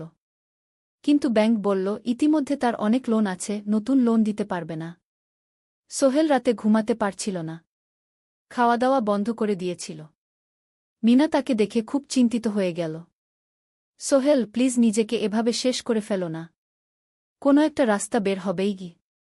কিন্তু সোহেল কোনো রাস্তা দেখতে পাচ্ছিল না। ইনভেস্টর 15 দিন সময় দিয়েছে। 15 দিনের মধ্যে টাকা ফেরত না দিলে তিনি আইনি ব্যবস্থা নেবেন। 10 দিন কেটে গেল। সোহেল কোনো সমাধান খুঁজে পেল না। সে প্রায় হাল ছেড়ে দিয়েছিল। 11 দিনের দিন একটা অপ্রত্যাশিত ঘটনা ঘটল। জাহিদ ভাই, সোহেলের পুরনো সহকর্মী, তার অফিসে এলেন। জাহিদ ভাই এখন একটা রিয়েল এস্টেট কোম্পানিতে সিনিয়র ম্যানেজার। সোহেল, আমি তোমার সমস্যার কথা শুনেছি গু। হ্যাঁ ভাই, আমি বিপদে পড়েছি গু। আমি তোমাকে সাহায্য করতে চাই। আমার কিছু সঞ্চয় আছে। 5 লাখ টাকা। তুমি নাও। সোহেল চোখে জল নিয়ে বলল, ভাই আমি কিছু বলার দরকার নেই। তুমি আমাকে অনেক কিছু শিখিয়েছ। তোমার কাছ থেকে পরিশ্রম আর সততা শিখেছি। এখন আমার পালা তোমাকে সাহায্য করার। জাহিদ ভাই চলে যাওয়ার পর আরও 2 জন এলো। একজন সোহেলের পুরনো ক্লায়েন্ট, আরেকজন তার কর্মচারী। 2 জন মিলে আরও 8 লাখ টাকা দিল। করিম মামা 20 লাখ টাকা ব্যবস্থা করলেন। তার কিছু বন্ধুদের কাছ থেকে ধার করে। মিনা তার সব গয়না বিক্রি করে 10 লাখ টাকা দিল। সবাই মিলে প্রায় 45 লাখ টাকা জোগাড় হল। বাকি 65 লাখ টাকা সোহেল তার অফিসের সব অ্যাসেট বিক্রি করে আর একটা প্রাইভেট ফিন্যান্স কোম্পানি থেকে উচ্চ সুদে লোন নিয়ে ব্যবস্থা করল। ঠিক 14 দিনের দিন সোহেল ইনভেস্টরকে 1 করোড় টাকা ফেরত দিল। ইনভেস্টর টাকা নিয়ে চলে গেলেন। সোহেল তার অফিসে ফিরে এসে চেয়ারে বসে কাঁদল। এত চাপ, এত টেনশন, সব যেন একসাথে বের হয়ে এলো। মিনা এসে তাকে জড়িয়ে ধরল। আমরা পেরেছি সোহেল, আমরা পেরেছি গু। ষোড়শ অধ্যায়, পুনরুদ্ধার। এই ঘটনার পর সোহেল আরও সাবধান হয়ে গেল। সে বুঝল, ব্যবসায় শুধু সাহস নয়, বুদ্ধিও লাগে। ঝুঁকি নিতে হয়, কিন্তু হিসাব করে। প্রজেক্ট চলতে থাকল। এবার সোহেল আরও সতর্কতার সাথে সবকিছু পরিচালনা করল। প্রতিটা খরচ হিসাব করল, প্রতিটা সিদ্ধান্ত ভেবেচিন্তে নিল। আরও 1 বছর পর 20 ফ্লোর বিজনেস টাওয়ার সম্পন্ন হল। চমৎকার বিল্ডিং। শহরের অন্যতম সুন্দর ভবন।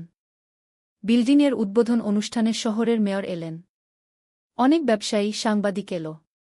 সোহেলের নাম পত্রিকায় ছাপা হল। স্বপ্নের শহরে এক তরুণ উদ্যোক্তার সফলতার গল্প। প্রজেক্ট থেকে সোহেলের লাভ হল প্রায় 2 করোড় টাকা। এই টাকা দিয়ে সে সব ঋণ শোধ করল। জাহিদ ভাইয়ের টাকা ফেরত দিল।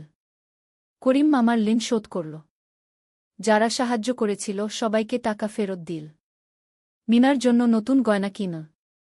আরও সুন্দর। তার মাকে গ্রামে একটা নতুন পাকা বাড়ি বানিয়ে দিল। মা কাঁদতে কাঁদতে বললেন, তোর বাবা বেঁচে থাকলে কত খুশি হতো। তুই আমার সব স্বপ্ন পূরণ করেছিস গে। সোহেল নিজেদের জন্য একটা ফ্ল্যাট কিনল। 4 রুমের ফ্ল্যাট, সমুদ্রের কাছে। এখন আর ভাড়া বাড়িতে থাকতে হয় না। সপ্তদশ অধ্যায়, প্রতিদান। সোহেল এখন একজন প্রতিষ্ঠিত উদ্যোক্তা। কিন্তু সে তার শেখ ভোলেনি। যে গ্রাম থেকে সে এসেছে, যারা তাকে সাহায্য করেছে, কাউকেই ভোলেনি। সে তার গ্রামে একটা স্কুল বানিয়ে দিল। সোহেল ফাউন্ডেশন স্কুল কো গরিব ছেলেমেয়েরা ফ্রিতে পড়তে পারবে। ভালো শিক্ষক নিযোগ দিল। ভালো পড়াশোনার ব্যবস্থা করল। শহরে একটা ফ্রি মেডিকেল ক্লিনিক খুলল। গরিব মানুষরা ফ্রিতে চিকিৎসা পাবে। প্রতি বছর 10 জন মেধাবী কিন্তু গরিব ছাত্রছাত্রীকে স্কলারশিপ দেওয়া শুরু করল। তারা বিনামূল্যে পড়াশোনা করতে পারবে। একদিন একটা টিভি চ্যানেল সোহেলের ইন্টারভিউ নিতে এলো। আপনার সফলতার গোপন সূত্র কি? সোহেল একটু ভেবে বলল, কঠোর পরিশ্রম, সততা আর হাল না ছাড়া। এই 3টা জিনিস যদি কারো মধ্যে থাকে, সে যে কোনো কিছু অর্জন করতে পারে। আর সবচেয়ে বড় কথা, যারা আমাকে সাহায্য করেছে তাদের ছাড়া আমি কিছুই না। একা কেউ সফল হতে পারে না। আপনার পরবর্তী স্বপ্ন কি? আমি চাই আরও মানুষকে সাহায্য করতে। আমার মতো যারা গ্রাম থেকে শহরে আসে তাদের জন্য একটা ট্রেনিং সেন্টার খুলব। তারা সেখানে বিভিন্ন স্কিল শিখতে পারবে, চাকরি পাবে, নিজের পায়ে দাঁড়াতে পারবে। অষ্টাদশ অধ্যায়, নতুন প্রজন্ম। আরও 5 বছর কেটে গেল। সোহেল এখন 45 বছরের। তার মেয়ে সারা এখন 9 বছরের। স্কুলে ক্লাস 4-এ পড়ে। খুব মেধাবী মেয়ে। একদিন সারা বাবাকে জিজ্ঞেস করল, বাবা, তুমি কিভাবে এত বড় হলে? আমার বন্ধুরা বলে তুমি একজন সফল মানুষ গো। সোহেল তাকে কোলে নিয়ে বসল। বাবা, তুমি জানো তোমার দাদু ছিলেন একজন স্কুল শিক্ষক। খুব সৎ মানুষ। কিন্তু আমরা গরিব ছিলাম। আমি রিকশা চালাতাম। রিকশা? সত্যি? হ্যাঁ। তারপর আমি এই শহরে এলাম। অনেক কষ্ট করেছি। কিন্তু হাল ছাড়িনি। মানুষ আমাকে সাহায্য করেছে। আর আমি কঠোর পরিশ্রম করেছি। বাবা, আমিও কি তোমার মতো হতে পারব? অবশ্যই পারবে বাবা। তবে মনে রেখো, সফলতা মানে শুধু টাকা পয়সা না। সফলতা মানে ভালো মানুষ হওয়া, অন্যদের সাহায্য করা, সৎ থাকা। সারা মাথা নাড়ল। আমি ভালো মানুষ হব বাবা। সোহেল তার মেয়েকে জড়িয়ে ধরল। মনে মনে ভাবল, তার জীবনের সব কষ্ট সার্থক হয়েছে। মিনা রান্নাঘর থেকে ডাকল, খাবার তৈরি। এসো। সোহেল সারাকে নিয়ে ডাইনিং টেবিলে গেল। ঋতু এসেছে। সে এখন বিয়ে করেছে, তার একটা ছেলে হয়েছে। সোহেলের মা মাঝে মাঝে চট্টগ্রামে বেড়াতে আসেন। আজও এসেছেন। সবাই মিলে খেতে বসল। হাসিগল্পে ভরা পরিবার। সোহেল তাকাল তার মায়ের দিকে, মিনার দিকে, সারার দিকে, ঋতুর দিকে। মনে হল, জীবনে আর কি চাই? খাওয়া শেষে সবাই বসে রইল। গল্প করছিল। হঠাৎ সোহেলের ফোন বাজল। অফিস থেকে। একটা জরুরি বিষয়। সোহেল ফোন রেখে দিয়ে মিনাকে বলল, একটা নতুন প্রজেক্টের প্রস্তাব এসেছে। একটা এতিমখানা বানানোর কাজ। সরকারি প্রজেক্ট। তুমি নেবে? অবশ্যই। এটা আমার স্বপ্নের প্রজেক্ট। যেসব বাচ্চাদের বাবা মা নেই তাদের জন্য একটা সুন্দর জায়গা। মিনা হাসল। তুমি কখনো বদলাও না। এখনো অন্যদের কথা ভাবো। এটাই তো জীবন মিনা। শুধু নিজের জন্য বাঁচলে কি হবে? 49 অধ্যায়, উত্তরাধিকার। 10 বছর আরও কেটে গেল। সোহেল এখন 55 বছরের। তার চুলে পাক ধরেছে। কিন্তু শক্তি এখনো আগের মতোই। সারা এখন 19 বছরের। সে বিশ্ববিদ্যালয়ে ইঞ্জিনিয়ারিং পড়ছে। সে চায় বাবার মতো কনস্ট্রাকশন ইন্ডাস্ট্রিতে কাজ করতে। একদিন সারা বাবাকে বলল, বাবা, আমি তোমার কোম্পানিতে কাজ করতে চাই। এখনো তো তোর পড়াশোনা বাকি। জানি। কিন্তু আমি এখন থেকেই শিখতে চাই। ছুটির দিনে তোমার সাথে সাইটে যেতে চাই। দেখতে চাই কিভাবে কাজ হয়। সোহেল খুশি হয়ে গেল। তার মেয়ে তার পথ অনুসরণ করতে চায়। ঠিক আছে। কিন্তু শর্ত হলো, তোকে সবকিছু নিজ থেকে শিখতে হবে। কোনো স্পেশাল ট্রিটমেন্ট পাবি না। আমি তো তাই চাই বাবাগু। সারা তার বাবার সাথে কাজ শিখতে শুরু করল। সে দেখল কিভাবে শ্রমিকরা কাজ করে, কিভাবে ম্যাটেরিয়াল বাছাই করতে হয়, কিভাবে একটা প্রজেক্ট ম্যানেজ করতে হয়। সোহেল তাকে কোনো সহজ পথ দিল না। সারাকেও সবার মতো কষ্ট করতে হল। সাইটে রোদে দাঁড়িয়ে থাকতে হল। শ্রমিকদের সাথে কথা বলতে হল। কিন্তু সারা হাল ছাড়ল না। সে তার বাবার মেয়ে। পরিশ্রম করতে জানে।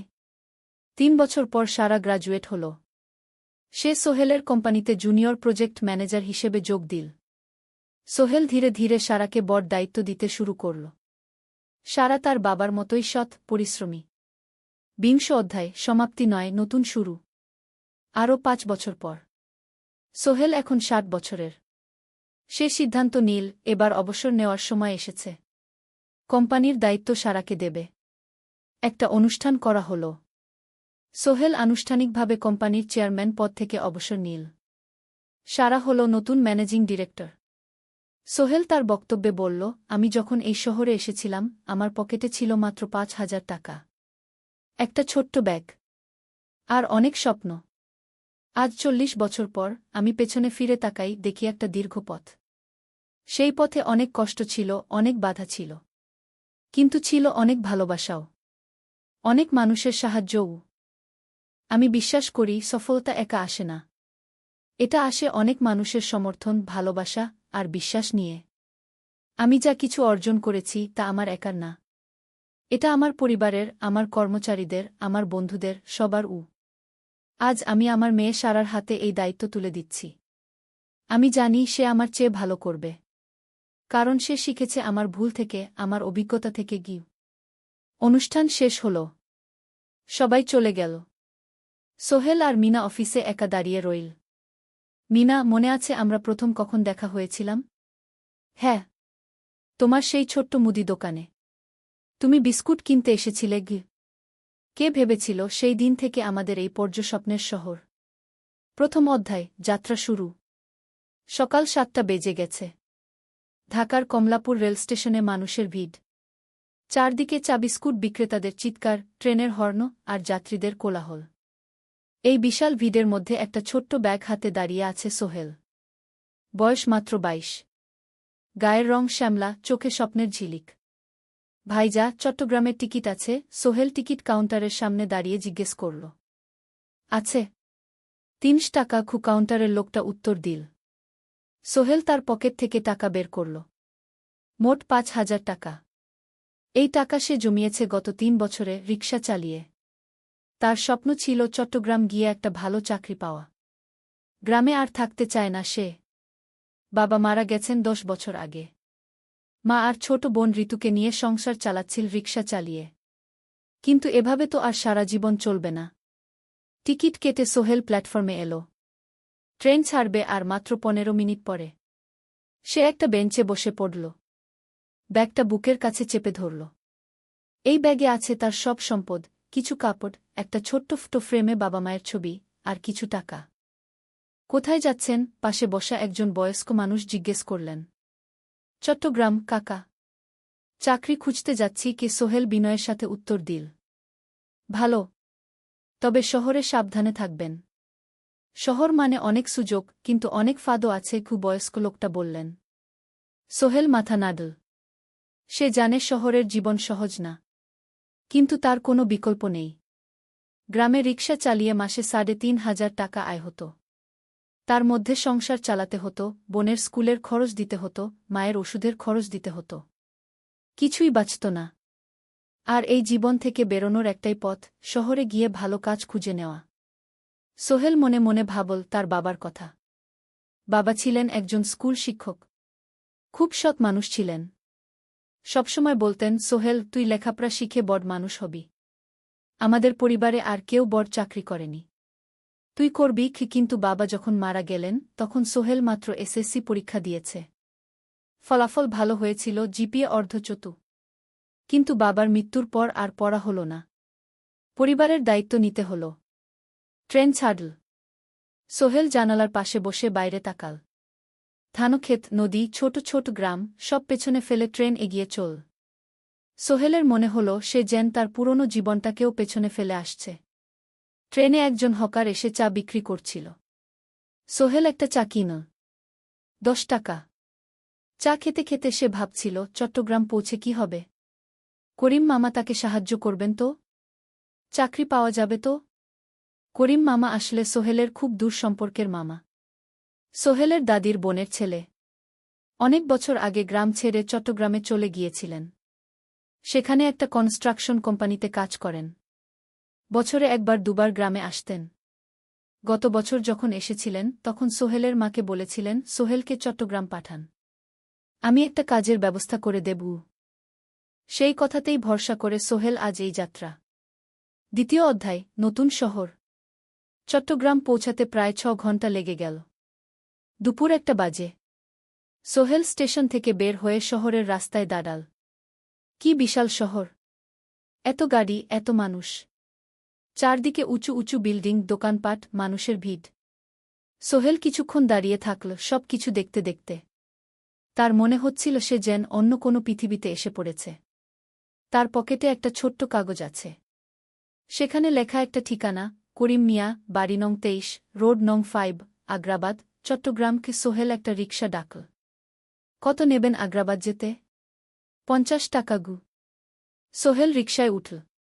রাস্তার দুধারে দোকান, মার্কেট, অফিস, সব কিছু দেখতে দেখতে সে অবাক হয়ে গেল। এত বড় শহর, এত কিছু! গ্রামের সেই ছোট্ট বাজারের সাথে কোনো তুলনাই হয় না। প্রায় আধা ঘন্টা পর রিকশা একটা পুরনো বাড়ির সামনে থামল। 3 তলা বাড়ি, কিন্তু রং উঠে গেছে।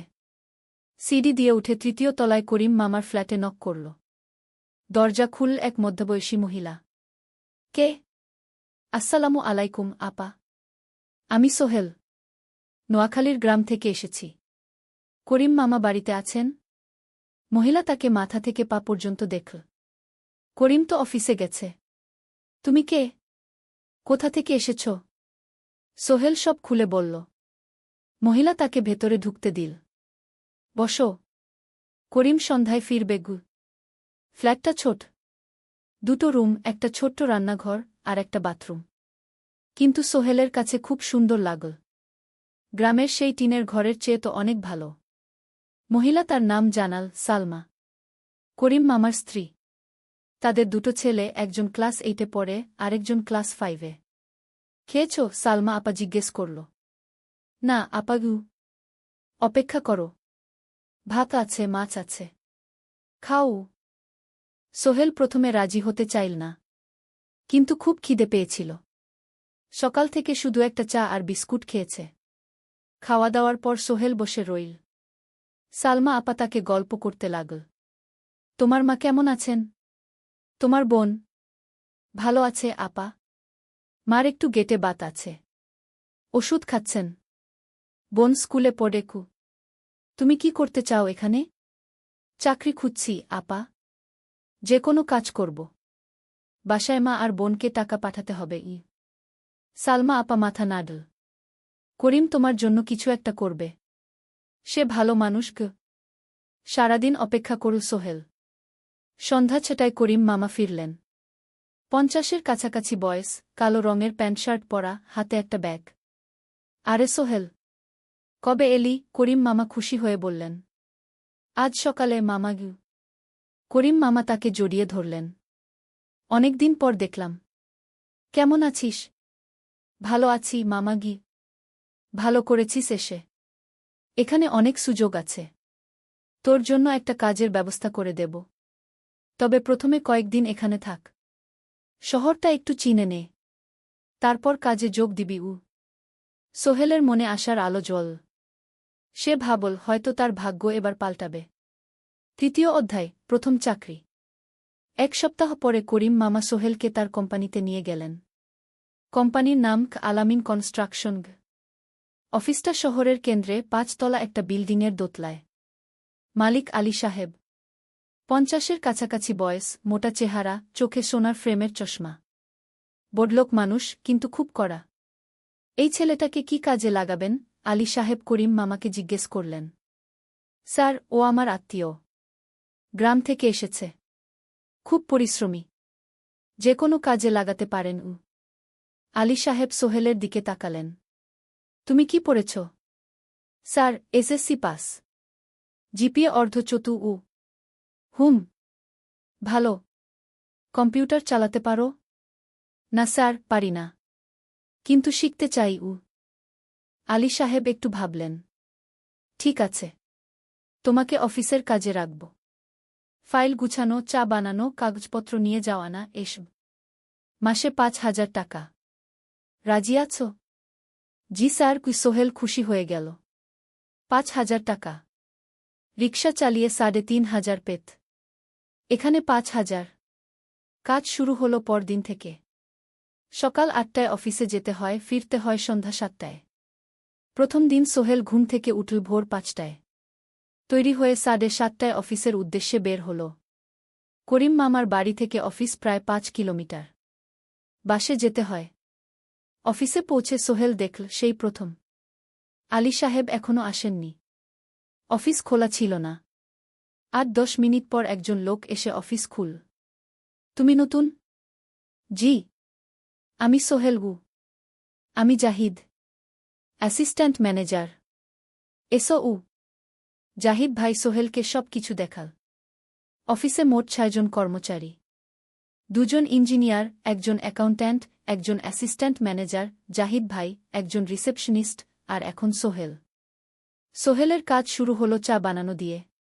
তারপর অফিস পরিষ্কার করা, ফাইল গুছানো, কাগজপত্র এক জায়গা থেকে আরেক জায়গায় নিয়ে যাওয়া। কাজ কঠিন না, কিন্তু সারাদিন দৌড়ঝাঁপ করতে হয়। দুপুরে খাবারের জন্য আধা ঘন্টা বিরতি।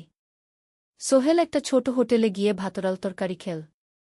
50 টাকা। সন্ধ্যায় অফিস বন্ধ হল। সোহেল ক্লান্ত হয়ে বাসায় ফিরল। কেমন লাগল প্রথম দিন? করিম মামা জিজ্ঞেস করলেন। ভালো মামা। অনেক কিছু শিখলাম গো। প্রথম মাসের শেষে সোহেল বেতন পেল 5,000 টাকা। সে 3,000 টাকা মাকে পাঠাল। মা ফোনে কাঁদতে লাগলেন। আল্লাহ তোকে ভালো রাখুক সোহেল। সোহেলের চোখেও জল এলো। তার মনে হল সে একটা বড় কাজ করতে পেরেছে। 4র্থ অধ্যায়, শহরের জীবন। 3 মাস কেটে গেল। সোহেল এখন শহরের সাথে মিশে গেছে। প্রতিদিন অফিসে যাও আসার পথে সে দেখে হাজারো মানুষের জীবন। কেউ সফল, কেউ ব্যর্থ, কিন্তু সবাই চলছে নিজের পথে। সোহেল অফিসের কাজের পাশাপাশি কম্পিউটার শেখার চেষ্টা করছে। অফিসে একটা কম্পিউটার আছে।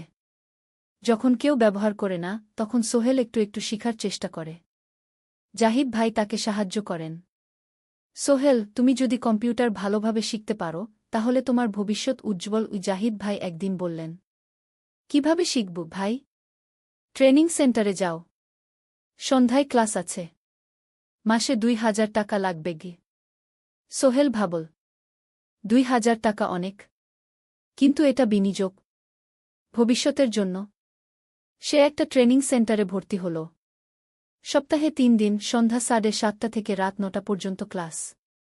কম্পিউটারের basic, MS Word, Excel, PowerPoint, internet ব্যবহার। একদিন অফিস থেকে ফেরার সময় সোহেল একটা দোকানে চা খেতে গেল। দোকানের পাশেই একটা ছোট্ট মুদি দোকান। সেখানে একটা মেয়ে বসে আছে। বয়স হবে 20-এর কাছাকাছি।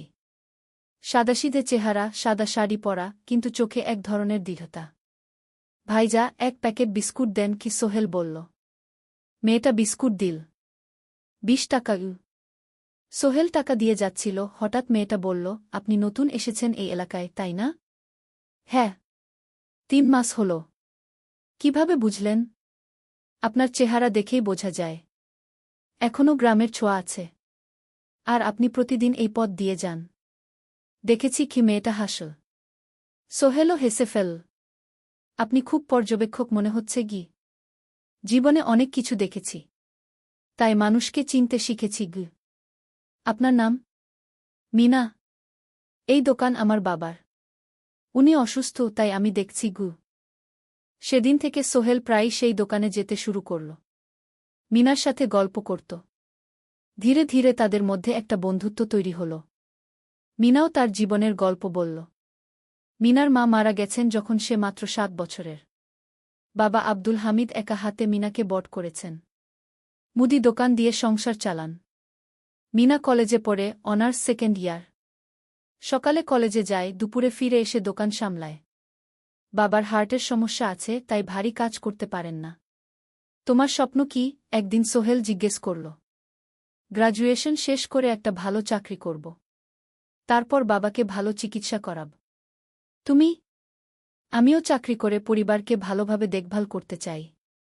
মা আর বোনকে নিয়ে শহরে আনব একদিন গু। দুজনেই নিজেদের স্বপ্নের কথা বলতে গিয়ে বুঝল তাদের স্বপ্ন অনেকটা একই রকম। 5ম অধ্যায়, বিপদ। 6 মাস কেটে গেল। সোহেল এখন আলী সাহেবের খুব প্রিয় কর্মচারী। সে শুধু চা বিস্কুট দেওয়ার কাজই করে না, এখন কম্পিউটারেও কিছু কাজ শিখেছে।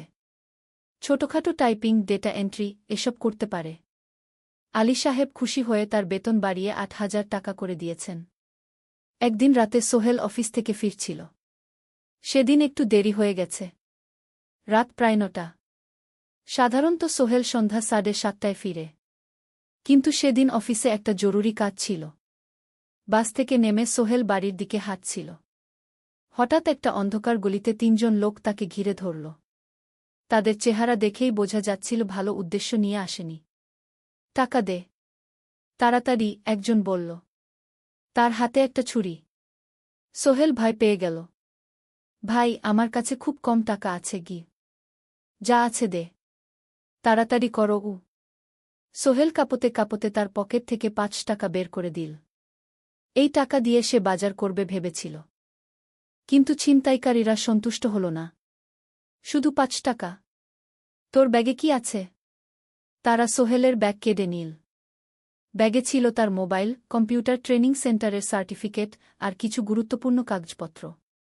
না ভাই, ব্যাগটা ফেরত দেন। ওতে আমার জরুরি জিনিস আছে। মোবাইল নিয়ে নেন, কিন্তু ব্যাগটা দেন গু। কিন্তু ওরা শুনল না। একজন সোহেলকে জোরে ধাক্কা দিল।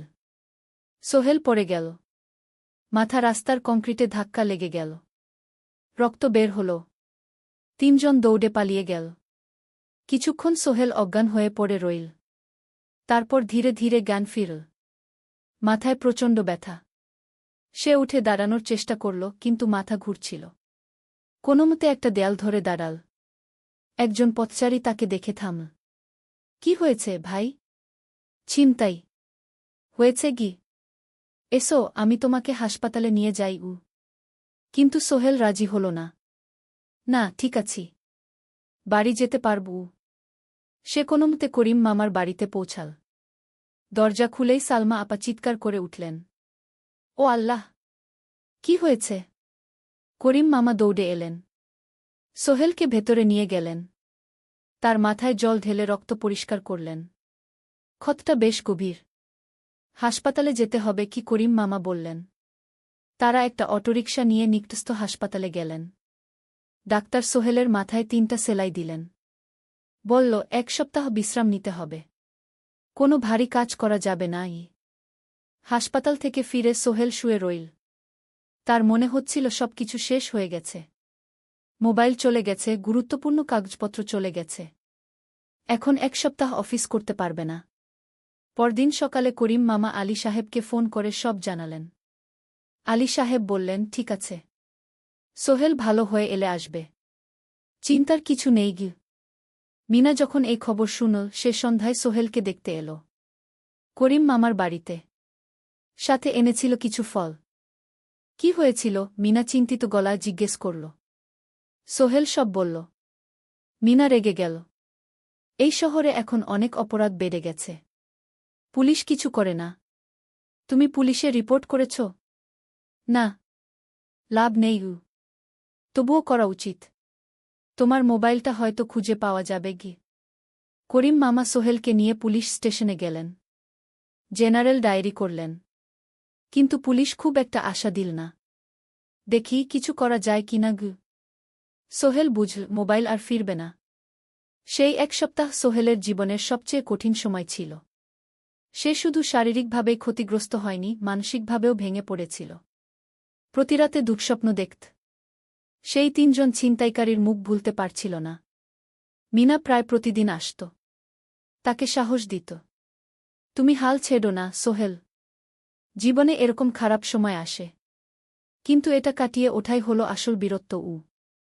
সোহেলের মা গ্রাম থেকে ফোন করতেন। করিম মামার মোবাইল থেকে। তুই ভালো আছিস তো? সোহেল মাকে সব সত্যি বলেনি। শুধু বলেছে, হ্যাঁ মা, ভালো আছি। একটু জ্বর হয়েছিল। এখন ভালো। ১ সপ্তাহ পর সোহেল আবার অফিসে গেল। আলী সাহেব তাকে দেখে খুশি হলেন। কেমন আছো? ভালো আছি স্যার। ঠিক আছে, তবে প্রথম কয়েকদিন হালকা কাজ করবে গু। সোহেল আবার কাজে মন দিল। কিন্তু একটা জিনিস তাকে খুব কষ্ট দিচ্ছিল, তার মোবাইল নেই। মায়ের সাথে কথা বলতে পারছে না নিয়মিত। করিম মামার মোবাইল চাইতে সংকোচ লাগে। একদিন জাহিদ ভাই তাকে ডাকলেন। সোহেল, আমার একটা পুরনো মোবাইল আছে, তুমি ব্যবহার করো? না ভাই, আমি নাও। আমার কাজে লাগছে না। তুমি রাখো গু। সোহেল কৃতজ্ঞতায় প্রায় কেঁদে ফেল। ধন্যবাদ ভাই উ। মোবাইল পেয়ে সোহেল প্রথমেই মাকে ফোন করল। মা খুব খুশি হলেন। এতদিন ফোন করিসনি কেন? মা, মোবাইলটা নষ্ট হয়ে গিয়েছিল। নতুন নিয়েছি উ। মায়ের গলায় স্বস্তি ফুটে উঠল। ষষ্ঠ অধ্যায়, নতুন সুযোগ। আরও 3 মাস কেটে গেল। সোহেল পুরোপুরি সুস্থ হয়ে গেছে। তার জীবন আবার স্বাভাবিক হয়ে এসেছে। সে এখন কম্পিউটার ট্রেনিং শেষ করেছে। সার্টিফিকেট পেয়েছে। কিন্তু একটা ঘটনা তার জীবনে বড় পরিবর্তন নিয়ে এলো। একদিন সকালে আলী সাহেব তাকে ডাকলেন। সোহেল, বসো উ। সোহেল বসল। মনে একটু ভয় লাগছিল। আলী সাহেব কি তাকে বকবেন? সোহেল, তুমি তো এখন কম্পিউটার চালাতে পারো? জি স্যার, একটু একটু শিখেছি উ। ভালো। আমি তোমার কাজ দেখছি। তুমি খুব পরিশ্রমী। আর সৎ। আমাদের কোম্পানিতে এরকম মানুষের দরকার গু। সোহেল কিছু বুঝতে পারছিল না। আমি তোমাকে একটা সুযোগ দিতে চাই। আমাদের কোম্পানি একটা ট্রেনিং প্রোগ্রাম চালু করছে নতুন কর্মচারীদের জন্য। 6 মাসের কোর্স। কম্পিউটার অ্যাকাউন্টিং, ভবন নির্মাণের হিসাব নিকাশ, প্রজেক্ট ম্যানেজমেন্ট সব শিখবে। কোম্পানি সব খরচ দেবে। ট্রেনিংয়ের সময় তোমার বেতনও চলবে। রাজি আছো? সোহেল বিশ্বাস করতে পারছিল না। স্যার, সত্যি? আমাকে এত বড় সুযোগ দিচ্ছেন? হ্যাঁ। তুমি ভালো ছেলে। পরিশ্রমী। আমি তোমাকে এগিয়ে দিতে চাই। ভবিষ্যতে তুমি এই কোম্পানির একজন গুরুত্বপূর্ণ কর্মচারী হবে গ। সোহেল কৃতজ্ঞতায় প্রায় কেঁদে ফেল। ধন্যবাদ স্যার। আমি কঠোর পরিশ্রম করব উ। আমি জানি উ। সেদিন সন্ধ্যায় সোহেল মিনার দোকানে গেল। মিনাকে খবরটা দিল। মিনা খুব খুশি হল। তার চোখে জল এসে গেল। তুমি পারবে সোহেল। আমি জানি উ। সোহেল তার মা আর বোনকেও ফোন করে খবরটা দিল। মা কাঁদতে লাগলেন। তোর বাবা বেঁচে থাকলে কত খুশি হতো। ট্রেনিং শুরু হলো পরের মাস থেকে। প্রতিদিন সকালে 3 ঘন্টা ক্লাস, তারপর বাকি সময় অফিসের কাজ। ক্লাসে 5 জন নতুন কর্মচারী। সবাই তরুণ, উৎসাহী। শিক্ষক ছিলেন একজন অভিজ্ঞ ইঞ্জিনিয়ার। নাম রহিম স্যার। তিনি খুব ভালোভাবে সব কিছু বুঝাতেন। কম্পিউটার অ্যাকাউন্টিং, এক্সেলে জটিল ক্যালকুলেশন, প্রজেক্টের বাজেট তৈরি, সময় ব্যবস্থাপনা সব। সোহেল পুরো মনোযোগ দিয়ে শিখতে লাগল। সন্ধ্যায় বাড়ি ফিরে প্র্যাকটিস করত। করিম মামার ছেলের কাছ থেকে একটা ল্যাপটপ ধার নিত কখনো কখনো। 6 মাস পরে ট্রেনিং শেষ হল। সবাই সার্টিফিকেট পেল। আলী সাহেব একটা অনুষ্ঠান করলেন। সোহেল সেরা পারফর্মার হিসেবে একটা বিশেষ পুরস্কার পেল, 5,000 টাকা বোনাস। আলী সাহেব ঘোষণা করলেন, সোহেল, আজ থেকে তুমি আমাদের জুনিয়র অ্যাকাউন্ট অ্যাসিস্ট্যান্ট। তোমার বেতন 15,000 টাকা গু। সোহেল অবাক হয়ে গেল। 8,000 থেকে 15,000। প্রায় দ্বিগুণ। সেদিন রাতে সোহেল ঘুমাতেই পারল না। খুশিতে, উত্তেজনায় তার চোখে ঘুম নেই। সে ভাবল তার জীবন কিভাবে বদলে যাচ্ছে। 2 বছর আগে যে রিকশা চালাত, আজ সে একটা নামকরা কোম্পানির অ্যাকাউন্ট অ্যাসিস্ট্যান্ট। 7ম অধ্যায়, প্রেম ও প্রস্তাব। 1.5 বছর হয়ে গেল সোহেলের চট্টগ্রাম আসার। সে এখন একজন সফল যুবক। তার মা গ্রামে খুব খুশি। প্রতি মাসে সোহেল 10,000 টাকা পাঠায়। ছোট বোন ঋতু এখন কলেজে ভর্তি হয়েছে সোহেলের পাঠানো টাকায়। মায়ের চিকিৎসাও ভালোভাবে হচ্ছে। মিনার সাথে সোহেলের সম্পর্ক এখন আর শুধু বন্ধুত্ব নয়। দুজন দুজনকে ভালোবাসে। কিন্তু কেউ কাউকে সরাসরি বলার সাহস পায়নি। প্রতিদিন দেখা হয়, গল্প হয়, কিন্তু সেই একটা কথা বলা হয়ে ওঠে না। একদিন শুক্রবার ছুটির দিন। সোহেল মিনাকে বলল, আজ কি একটু ঘুরতে যাবে? কোথায়? পতেঙ্গা বিচ। তুমি কি কখনো গেছ? না। কিন্তু আমার দোকান গ। শুক্রবার। তোমার বাবা সামলাবে গ। মিনা রাজি হয়ে গেল। দুপুরে দুজনে বাস নিয়ে পতেঙ্গা গেল। সমুদ্র দেখে মিনা অবাক হয়ে গেল। কি সুন্দর! দুজনে বালিতে বসল। ঢেউয়ের শব্দ শুনতে শুনতে গল্প করছিল। হঠাৎ সোহেল বলল, মিনা, তোমার সাথে কিছু বলার ছিল উ। বলো উ। সোহেল একটা লম্বা শ্বাস নিল। তুমি জানো আমি তোমাকে ভালোবাসি মিনা হাসল। তার চোখ ভিজে গেল। জানি। আমিও তোমাকে ভালোবাসি সোহেল সোহেল অবাক হয়ে গেল। সত্যি? হ্যাঁ। অনেকদিন ধরেই জানি। তুমি আমার জীবনে এসে সব কিছু বদলে দিয়েছ। তোমার সাথে থাকলে আমার মনে হয় আমি যে কোনো কিছু করতে পারব। দুজনে কিছুক্ষণ চুপ করে বসে রইল। সমুদ্রের ঢেউ এসে পায়ে লাগছিল। সূর্য পশ্চিমে ঢলে পড়ছে। আকাশ লালকুমলা হয়ে গেছে। কিন্তু আমার বাবার সাথে কথা বলতে হবে কি? মিনা বলল। আমি তৈরি। যখন বলবে তখন বলব। পরের সপ্তাহে সোহেল মিনার বাবার সাথে কথা বলল। আব্দুল হামিদ সাহেব প্রথমে একটু দ্বিধা করলেন। তুমি কোনো পরিবারের ছেলে? তোমার বাবা কি করতেন? সোহেল সব সত্যি বলল। তার বাবা ছিলেন স্কুল শিক্ষক। মারা গেছেন 10 বছর আগে। মা গ্রামে থাকেন। ছোট বোন কলেজে পড়ে। তুমি নিজে কি করো? আমি আলামিন কনস্ট্রাকশন কোম্পানিতে জুনিয়র অ্যাকাউন্ট অ্যাসিস্ট্যান্ট।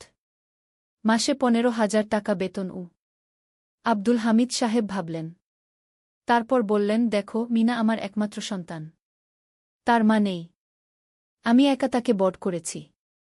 আমি চাই মিনা একজন ভালো ছেলের সাথে বিয়ে হোক। তুমি দেখতে ভালো ছেলে মনে হচ্ছে। কিন্তু আমাকে তোমার মায়ের সাথে দেখা করতে হবে। তোমার পরিবারকে জানতে হবে। জি আঙ্কেল। আমি ব্যবস্থা করছি। সোহেল খুশিতে আটখানা। সে সেদিন রাতেই তার মাকে ফোন করল। মাকে সব বলল। মা প্রথমে অবাক হলেন। তারপর খুশি হলেন। মিনা মেয়েটা কেমন? খুব ভালো মা। তুমি দেখলে পছন্দ করবে। ঠিক আছে। আমি আর ঋতু আসছি চট্টগ্রাম। 2 সপ্তাহ পর সোহেলের মা আর বোন চট্টগ্রাম এলো। সোহেল তাদের নিয়ে মিনার বাড়িতে গেল। 2 পরিবার একসাথে বসল। মিনার বাবা সোহেলের মাকে দেখে খুশি হলেন। সোহেলের মা সহজ সরল ভদ্রমহিলা। আপনার ছেলে খুব ভালো। মিনা তাকে পছন্দ করে। আমিও রাজি। আব্দুল হামিদ সাহেব বললেন। আমার সোহেল সৎ ছেলে। মিনাকে খুব ভালোবাসে। আমি জানি ও মিনাকে সুখে রাখবে। কি সোহেলের মা বললেন। বিয়ের তারিখ ঠিক হল 3 মাস পর। এই 3 মাসে সোহেল যথেষ্ট টাকা জমাবে। বিয়ে হবে সাদামাটা কিন্তু সুন্দর। 8ম অধ্যায় নতুন পথ। 3 মাস কেটে গেল দ্রুত। সোহেল প্রতিদিন কঠোর পরিশ্রম করছিল। অফিসে তার কাজের প্রশংসা হচ্ছে। আলী সাহেব তাকে এখন ছোটখাটো প্রজেক্টের হিসাব দেখতে দিচ্ছেন। সোহেল তার সঞ্চিত টাকা দিয়ে বিয়ের আয়োজন করল। বিয়ে হল মিনার বাড়ির কাছের একটা কমিউনিটি সেন্টারে। খুব বেশি লোক আসেনি। 2 পরিবারের আত্মীয় স্বজন আর অফিসের কয়েকজন সহকর্মী। কিন্তু অনুষ্ঠান ছিল খুব সুন্দর। সোহেল যখন মিনাকে বিয়ের পোশাকে দেখল তার মনে হল পৃথিবীর সবচেয়ে সুন্দর মেয়ে সে। লাল শাড়ি পরা, মুখে হালকা মেকআপ, কিন্তু তার স্বাভাবিক সৌন্দর্য ছিল আসল। বিয়ের পর সোহেল একটা ছোট্ট ফ্ল্যাট ভাড়া নিল। 2 রুমের ফ্ল্যাট, মাসে ভাড়া 5,000 টাকা।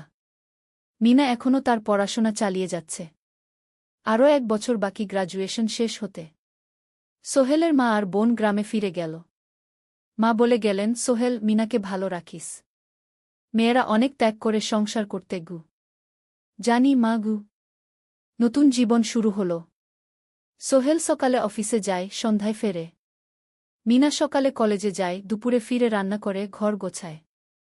সন্ধ্যায় দুজনে একসাথে বসে পড়াশোনা করে, গল্প করে, টিভি দেখে। জীবন সুন্দর ছিল। কিন্তু চ্যালেঞ্জও ছিল। মাসিক খরচ, ভাড়া 5,000, বাজার 3,000, বিদ্যুৎ গ্যাস 1,000, মায়ের জন্য 5,000, মিনার কলেজের খরচ 1,200। মোট প্রায় 14,000 টাকা। বাঁচত মাত্র 1,000 খানেক। কিন্তু সোহেল হাল ছাড়ল না। সে সন্ধ্যায় একটা কম্পিউটার ট্রেনিং সেন্টারে পার্ট টাইম পড়ানো শুরু করল। সপ্তাহে 3 দিন 2 ঘন্টা করে। এতে মাসে আরও 3,000 টাকা আসতে লাগল। মিনাও বসে থাকল না। সে বাড়িতে বসে কয়েকজন স্কুলের ছাত্রছাত্রীকে টিউশন পড়াতে শুরু করল। মাসে 2,000 টাকা আয়। এভাবে কেটে গেল 6 মাস।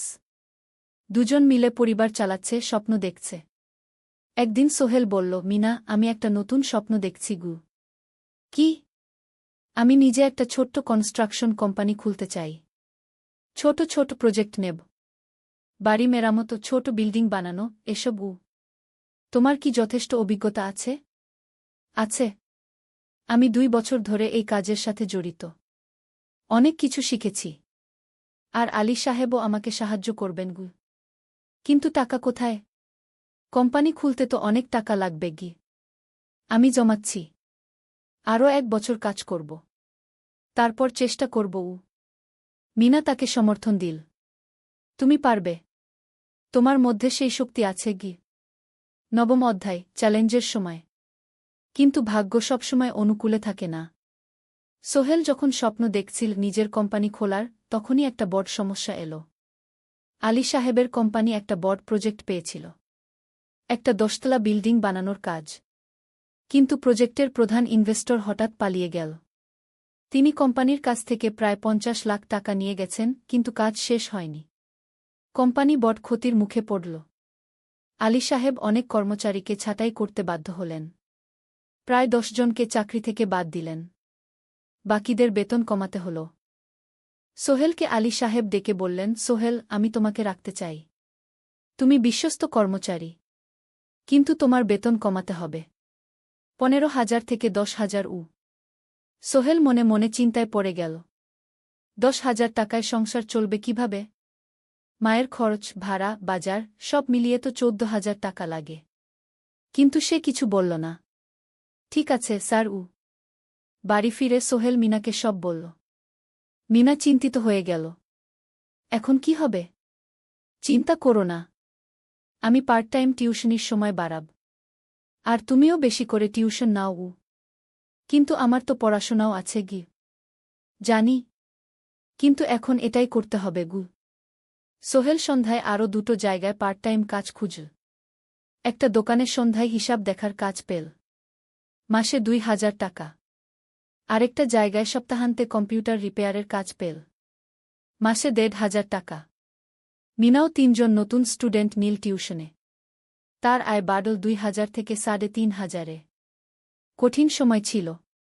সোহেল সকাল 8টায় অফিসে যেত, সন্ধ্যা 6টায় ফিরত। তারপর একটু বিশ্রাম নিয়ে 7:30টায় বের হতো পার্ট টাইম কাজে। রাত 10টায় বাড়ি ফিরত। রবি-সোমবার কম্পিউটার রিপেয়ারের কাজ। মিনাও সকালে কলেজে যেত, দুপুরে ফিরে রান্না করত, তারপর বিকেলে টিউশন পড়াত। রাতে খাওয়া দাওয়ার পর পড়াশোনা করত। দুজনেরই শরীর খারাপ হতে শুরু করল। সোহেল একদিন অফিসে অজ্ঞান হয়ে পড়ে গেল। ডাক্তার দেখাতে নিয়ে গেল। ডাক্তার বলল, অতিরিক্ত পরিশ্রম। শরীরে পুষ্টির অভাব। ঠিকমতো খাচ্ছেন না মনে হচ্ছে। সত্যি কথা, খরচ বাঁচাতে সোহেল আর মিনা অনেক সময় কম খেত। মাংস মাছ কিনত সপ্তাহে 1 দিন। বাকি সময় শাকসবজি, ডাল। মিনা সোহেলকে বলল, আর নয় সোহেল। তুমি এভাবে নিজেকে শেষ করে ফেলছ। আমার পড়াশোনা বন্ধ করে দিই। আমি ফুল টাইম চাকরি করি। না, সোহেল জোর দিয়ে বলল। তোমার পড়াশোনা বন্ধ হবে না। আরও মাত্র 6 মাস বাকি। তুমি গ্রাজুয়েট হবেই। কিন্তু তুমি। আমি ঠিক হয়ে যাব। চিন্তা করো না। কিন্তু পরিস্থিতি আরও খারাপ হলো যখন সোহেলের মায়ের অসুখ হল। হার্টের সমস্যা। হাসপাতালে ভর্তি করতে হল। খরচ 50,000 টাকা। সোহেলের হাতে এত টাকা কোথায়? সে করিম মামার কাছে ধার চাইল। করিম মামা 20,000 টাকা দিলেন। বাকি 30,000 টাকা সোহেল একটা এনজিও থেকে ঋণ নিল। সুদের হার মাসে 2%। মায়ের চিকিৎসা হল। তিনি সুস্থ হয়ে গেলেন। কিন্তু সোহেল এখন ঋণের বোঝায় পড়ে গেল। প্রতি মাসে 3,000 টাকা করে কিস্তি দিতে হবে। সেই রাতে সোহেল আর মিনা বিছানায় শুয়ে কথা বলছিল। সোহেল বলল, মিনা, আমি মনে হয় ভুল করেছি। শহরে এসে বিয়ে করে তোমাকে কষ্টে ফেলেছি। মিনা তার হাত ধরল। না সোহেল, তুমি ভুল করনি। জীবনে এরকম খারাপ সময় আসে। কিন্তু এটা কাটিয়ে ওঠাই হলো আসল শক্তি। আমরা একসাথে আছি। একসাথে থাকব। সব কিছু ঠিক হয়ে যাবে। মিনার কথায় সোহেল একটু সাহস পেল। হ্যাঁ, হাল ছাড়া যাবে না। 10ম অধ্যায়, আলোর দিকে। 3 মাস পরে পরিস্থিতি একটু ভালো হতে শুরু করল। আলী সাহেবের কোম্পানি একটা নতুন প্রজেক্ট পেল, একটা স্কুল বিল্ডিং বানানোর কাজ। কোম্পানি আবার স্থিতিশীল হতে শুরু করল। আলী সাহেব সোহেলকে ডেকে বললেন, সোহেল, আমি তোমার কঠোর পরিশ্রম দেখেছি। খারাপ সময়েও তুমি কোম্পানি ছেড়ে যাওনি। আমি কৃতজ্ঞ। আজ থেকে তোমার বেতন আবার 15,000 টাকা। সোহেল খুশি হয়ে গেল। ধন্যবাদ স্যার। মিনাও গ্র্যাজুয়েশন শেষ করল, ভালো ফলাফল করল। সে এখন চাকরি খুঁজছে। একদিন মিনা একটা প্রাইভেট স্কুলে শিক্ষিকার ইন্টারভিউ দিতে গেল। ইন্টারভিউ ভালো হল, তাকে নিযোগ দেওয়া হল। বেতন 12,000 টাকা। সেদিন সন্ধ্যায় দুজনে মিলে একটা ছোট্ট পার্টি করল। একটা বিরিয়ানি কিনল, কোমল পানীয় কিনল। দুজনে মিলে খেল। আমরা পেরেছি, সোহেল মিনা বলল। হ্যাঁ, আমরা পেরেছি গু। এখন দুজনের মিলিয়ে আয় 27,000 টাকা। খরচ চালানোর পর প্রায় 10,000 টাকা বাঁচে। সোহেল এই টাকা দিয়ে লেন শোধ করতে শুরু করল। পার্ট টাইম কাজগুলো ছেড়ে দিল। শরীরের যত্ন নেওয়া শুরু করল। আরও 6 মাস পরে সোহেলের কাছে একটা বড় সুযোগ এল। আলী সাহেব একদিন তাকে ডাকলেন। সোহেল, তুমি কি নিজের ব্যবসা করতে চাও? স্যার, আমি তোমাকে একটা ছোট্ট প্রজেক্ট দিতে চাই। একটা 3 তলা বিল্ডিংয়ের কনস্ট্রাকশন। তুমি ম্যানেজ করবে, আমি শুধু সুপারভাইজ করব। লাভের 50% তোমার গু। সোহেল ভাবল, এটা একটা বড় সুযোগ, কিন্তু ঝুঁকিও আছে। যদি কাজটা ভালোভাবে না হয়? স্যার, আমি চেষ্টা করব, কিন্তু যদি ভুল হয়? ভুল হবে না, আমি তোমার উপর বিশ্বাস রাখছি। তুমি পারবে গু। সোহেল রাজি হয়ে গেল। এই প্রজেক্ট তার জীবনে টার্নিং পয়েন্ট হতে পারে। একাদশ অধ্যায়, স্বপ্ন পূরণের পথে। পরের 6 মাস সোহেল খুব কঠোর পরিশ্রম করল। প্রজেক্টটা ম্যানেজ করা সহজ ছিল না। শ্রমিক নিযোগ, ম্যাটেরিয়াল কেনা, কাজের তদারকি, সময়মতো কাজ শেষ করা, সব দায়িত্ব তার। প্রথম 2 মাস খুব চাপের মধ্যে গেল। একদিন একজন শ্রমিক কাজ করতে গিয়ে আহত হল। সোহেল তাকে হাসপাতালে নিয়ে গেল, তার চিকিৎসার খরচ দিল। এতে প্রজেক্টের বাজেট একটু বাড়ল, কিন্তু সোহেল জানত এটা করা দরকার। আরেকদিন ভুল ম্যাটেরিয়াল ডেলিভারি হল। সোহেল সেগুলো ফেরত পাঠাল, সঠিক জিনিস আনাল। এতে 3 দিন দেরি হল, কিন্তু কাজের মান ঠিক রইল। মিনা তাকে সবসময় সাপোর্ট করছিল। সে এখন চাকরিতে স্থিতিশীল। স্কুলের বাচ্চারা তাকে পছন্দ করে। প্রিন্সিপাল তার কাজে খুশি। প্রজেক্ট শেষ হল 6 মাসে। সময়মতো, বাজেটের মধ্যে। বিল্ডিংয়ের মালিক খুব খুশি হলেন। তিনি আলী সাহেবকে ধন্যবাদ দিলেন। আলী সাহেব বললেন, ধন্যবাদ আমাকে না, এই ছেলেকে দিন। সোহেল পুরো প্রজেক্ট ম্যানেজ করেছে গু। প্রজেক্ট থেকে মোট লাভ হল 3 লাখ টাকা। সোহেল পেল 1.5 লাখ টাকা। তার জীবনে এত টাকা এই প্রথম। সে করিম মামার ঋণ শোধ করল। এনজিওর বাকি ঋণ শোধ করল। তারপর তার মাকে 50,000 টাকা পাঠাল। মা দিয়ে গ্রামের বাড়িটা একটু মেরামত করাল, বোন ঋতুর জন্য একটা ল্যাপটপ কিনল। বাকি টাকা দিয়ে সোহেল একটা ব্যাংক অ্যাকাউন্টে জমা রাখল ভবিষ্যতের জন্য। আলী সাহেব সোহেলকে আরও 2টো প্রজেক্ট দিলেন। এবার একটু বড়। সোহেল আত্মবিশ্বাসের সাথে সেগুলোও শেষ করল। 2 বছর পরে সোহেল সিদ্ধান্ত নিল, এবার নিজের কোম্পানি খোলার সময় এসেছে। দ্বাদশ অধ্যায়, নতুন শুরু। সোহেল তার সব জমানো টাকা দিয়ে একটা ছোট্ট অফিস ভাড়া নিল। 2 রুমের অফিস। একটা রুমে কাজের জায়গা, আরেকটায় ছোট্ট মিটিং রুম। অফিসের সামনে একটা বোর্ড লাগাল, Sohel construction and development. Mina তাকে সাহায্য করছিল। সে অফিসের অ্যাকাউন্টস দেখত সন্ধ্যায় স্কুল থেকে ফিরে। দুজন মিলে একটা টিম। প্রথমে ছোট ছোট কাজ নিল।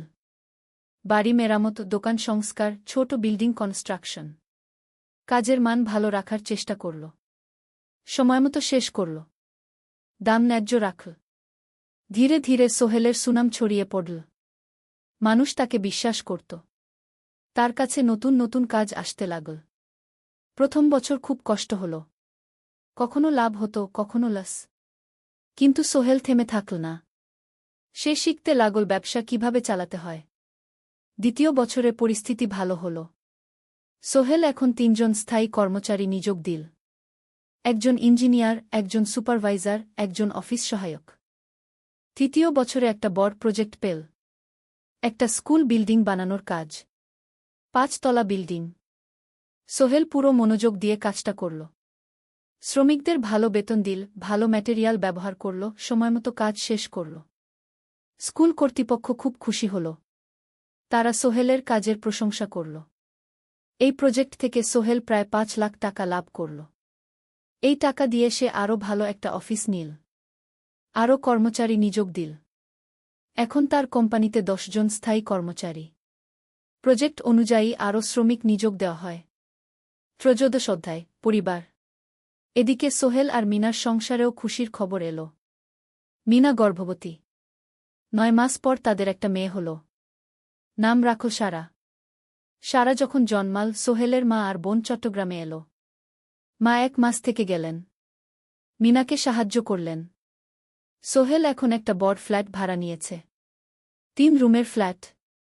একটা রুমে সোহেল, মিনা, একটায় সারা, আরেকটায় অতিথি রুম। মায়ের জন্য সোহেল সিদ্ধান্ত নিল তাকে চট্টগ্রামে নিয়ে আসবে। গ্রামে একা থাকা ঠিক না। কিন্তু মা রাজি হলেন না। না বাবা, আমি গ্রামেই থাকব। এখানে আমার পরিচিত মানুষ আছে। তোর বোনকে নিয়ে যা। ও ঢাকায় পড়ছে, চট্টগ্রামে এনে ভালো কোথাও ভর্তি করিয়ে দেগি। সোহেল তাই করল। ঋতুকে চট্টগ্রাম বিশ্ববিদ্যালয়ে ভর্তি করিয়ে দিল। ঋতু এখন সোহেলের ফ্ল্যাটে থাকে, বিশ্ববিদ্যালয়ে পড়ে। সোহেলের মনে হল তার জীবন এখন পরিপূর্ণ। স্ত্রী, মেয়ে, বোন সবাই তার কাছে। ব্যবসা ভালো চলছে।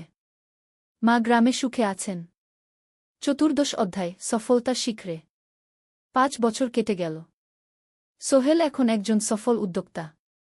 তার কোম্পানি কি সোহেল কনস্ট্রাকশন অ্যান্ড ডেভেলপমেন্ট এখন চট্টগ্রামে বেশ পরিচিত। প্রায় 30 জন কর্মচারী তার অধীনে কাজ করে। সোহেল এখন শুধু ছোট প্রজেক্ট করে না, বড় বড় প্রজেক্টও করে। একটা 8 তলা বিজনেস কমপ্লেক্স বানানোর কাজ পেয়েছে। একটা হাসপাতাল বিল্ডিং বানাচ্ছে। মিনা এখনও স্কুলে পড়ায়। সে এখন ভাইস প্রিন্সিপাল। সাথে সোহেলের কোম্পানির অ্যাকাউন্টস ম্যানেজার। দুজন মিলে ব্যবসা চালা। সারা এখন 4 বছরের। স্কুলে ভর্তি হয়েছে। খুব চালাক মেয়ে। ঋতু বিশ্ববিদ্যালয় থেকে গ্রাজুয়েট হয়ে একটা ব্যাংকে চাকরি পেয়েছে। একদিন আলী সাহেব